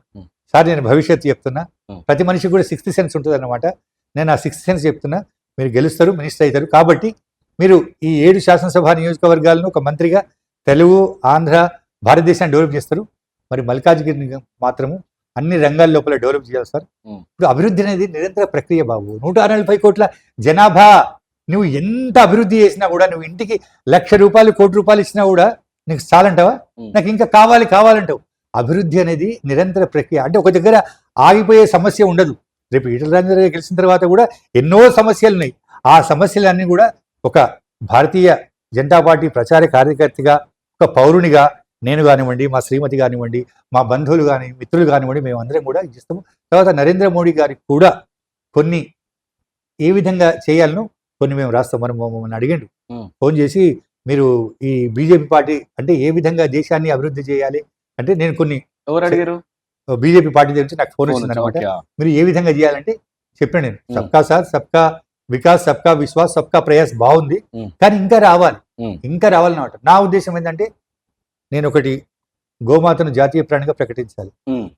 మూసి లోపల ప్రవహించేది మురికి నీరుతో పాటు ఓల్డ్ సిటీ నుంచి గోమాతను చేసి రక్తం వస్తుంది, అదొకటి. తర్వాత భారతదేశం నుంచి మీట్ ఎక్స్పోర్ట్ చాలా, ఇది పుణ్యభూమి, కర్మభూమి, ధర్మభూమి. తర్వాత సబ్సిడీ అనేది మీరు ఇస్తున్నారు, ఇవ్వండి. ఎందుకంటే ఆకలి ఉన్నవాడు తప్పకుండా అన్నం తింటాడు. ప్రతి ఒక్కరు కూడా ఇవ్వాలి. ఆకలి పేదవాడికి ఇవ్వద్దు అంటలే మేము, ఇవ్వండి మీరు. కానీ కొన్ని దొంగ రేషన్ కార్డులు ఉన్నాయి ఇప్పటికి కూడా. తర్వాత ఓటర్ ఐడి ఉంది కదా, ఆధార్ కార్డు లింకప్ చేయండి. ఉచితాలు మీరు అది ఇస్తా ఇది ఇస్తా. ఇప్పుడు నెలకు నీకు 1,00,000 రూపాయలు ఇచ్చిండు అనుకో, నువ్వు ఇంటికాడ కూర్చుంటావా? ఇప్పుడు వచ్చి నాతో ఇంటర్వ్యూ తీసుకుంటావా? తీసుకో. అయితే ఉచితానికి కూడా ఒక ఇది ఉండాలన్నమాట. అది సుప్రీంకోర్టు లెవెల్లో చాలా కావాలి. ప్రభుత్వం ఇటువంటి ఇంకా చాలా ఉన్నాయన్నమాట. అవన్నీ కూడా నేను ఈటెల రాజేందర్ గారికి కానివ్వండి, మన భారతీయ జనతా పార్టీ ఎంపీలకు కానివ్వండి, కిషన్ రెడ్డి గారికి కానివ్వండి, గంగిడి మనోహర్ రెడ్డి గారికి కానివ్వండి, ప్రధానమంత్రి కానివ్వండి, ఇతర మంత్రులకు కానివ్వండి, అన్నిటి కూడా కొన్ని నేను చెప్తాను. ఒక పౌరునిగా అంటే ఈ రాష్ట్రం ఏ విధంగా ఉండాలి, మల్కాజ్గిరి ఏ విధంగా ఉండాలి, తెలుగు రాష్ట్రాలు ఏ విధంగా ఉండాలి, భారతదేశం ఉండాలని చెప్పి నా యొక్క వ్యక్తిగా కొన్ని నేను సలహాలు సూచనలు ఇస్తాను నేను తప్పకుండా. ఇంకోటి సార్, ఒక అంటే లాస్ట్ క్వశ్చన్ అని అడిగినా, మీరు ఇంతకుముందు మాటలో మాట అన్నారు, అంటే ఇండియాలో మీట్ ఎక్స్పోర్ట్ టాప్ లో ఉంది. ఇండియా మీట్ ఎక్స్పోర్ట్, అదే బీఫ్ కావచ్చు లేకుంటే పార్క్ కావచ్చు, ఈ ఎక్స్పోర్ట్ లో చాలా టాప్ పొజిషన్ ఉంది. అలాంటి సెంటర్ లో బీజేపీ ఉంది కదా, అంటే బీజేపీ పార్టీ నాయకులు కావచ్చు అంటే గో సంహరణ కావచ్చు లేకుంటే మీట్ చేయొద్దు అని చెప్పేసి చెప్తారు. అలాంటి సెంటర్ లో బీజేపీ ఉంది కదా, మరి దాన్ని ఎందుకు అరికట్టలేకపోతుంది? ఇక్కడ కూడా రాజకీయాలు తెచ్చింది. మీరు గమనించండి, కాశ్మీర్ నుంచి కన్యాకుమారి వరకు ఎక్కడైతే భారతదేశం లోపల బీజేపీ పార్టీ అధికారంలో ఉందో అక్కడ గోహత్య లేదు, బీఫ్ అది లేదనమాట. ఈ కాంగ్రెస్ పాలిత రాష్ట్రాల లోపల ఉంది. అయితే అంటే మొత్తము గెలుపు ఒకటిదే నేను చెప్పను. నేను అందరూ ఒకటేసారి గెలవాలి, ప్రతిపక్షం కూడా ఉండాలి, సద్విమర్శ చేయాలి, కువిమర్శలు కాదు. మంచి చేసినా కూడా చెడు అంటే ఎట్లా, అటువంటి ప్రతిపక్షం కూడా ఉండాలి. అయితే నేను ఏ విధంగా అయినా కూడా ఈ మీట్ ఎక్స్పోర్ట్ అని కూడా వాళ్ళు చేసే ప్రయత్నం వాళ్ళు చేస్తున్నారు, దానికి టైం రావాలి. ఈ సందర్భంగా నీకు ఇంకో విషయం చెప్పలే, 71 లోపల ఇందిరాగాంధీ గారికి ఓడిపోతని ఒక డౌట్ వచ్చిందనమాట. శంకరాచార్య దగ్గరికి నన్ను ఆశీర్వదిస్తే నేను గెలుస్తా అంటే ఆయన ఒకటే అడిగాడు, నిన్ను ఆశీర్వదిస్తా, గెలవాలని ఆశీర్వదిస్తా, కానీ నువ్వు ఒక పని చేయాలి, నాకు మాట ఇస్తా, వాగ్దానం చేస్తావా అన్నాడు శంకరాచార్యులు గారు. చేస్తానది, గోవధ నిషేధాన్ని చేయాలి. సరే అన్నది. తీరా ఆమె గెలిచిన తర్వాత ఢిల్లీ లోపలికి పోతే 100 మంది సాధువులను చంపించింది అన్నమాట. నేను కూడా ఒక బీజేపీ ప్రచారకర్తగా గోమాతను జాతీయ ప్రాణిగా ప్రకటించాలని మేము చాలా చేస్తున్నాం. మేము నరేంద్ర మోడీ గారు చేస్తే, నరేంద్ర మోడీ గారు బీజేపీ పార్టీ చేస్తుంది, వేరే ఇంకెవరు చేయరు. మీరు అన్నట్లు మళ్ళీ సుపరిపాలన, రాజ్యము సుభిక్షంగా ఉండాలి, రామరాజ్యం రావాలంటే బీజేపీ పార్టీ రావాలి, నరేంద్ర మోడీ గారు మాత్రమే రావాలి. నేను ఇంకో విషయం చెప్తున్నా బాబు, 2014 లోపల ఇందాక చెప్పిన అనుకుంటా, బీజేపీ పార్టీ గెలవాలని 108 సార్లు, ఇది అడుగుతావా? ఏది 108 సార్లు బీజేపీ పార్టీ చెప్పండి. 108 సార్లు హనుమాన్ చాలీసా నేను చదివిన. ఈ బీజేపీ పార్టీ నేను ఇంతవరకు భారతదేశం లోపల ఎవరైనా హనుమాన్ చాలీసా 40 రాగాల్లో వాడినో లేదో నాకు తెలియదు, కానీ నేను మాత్రం 40 రాగాల లోపల పాడిన. 2014 లోపల నరేంద్ర మోడీ గారు గెలవాలని నేను మా కుటుంబ సభ్యులం అందరం కూడా హనుమాన్ చాలీసా 108 సార్లు పారాయణ చేసిన.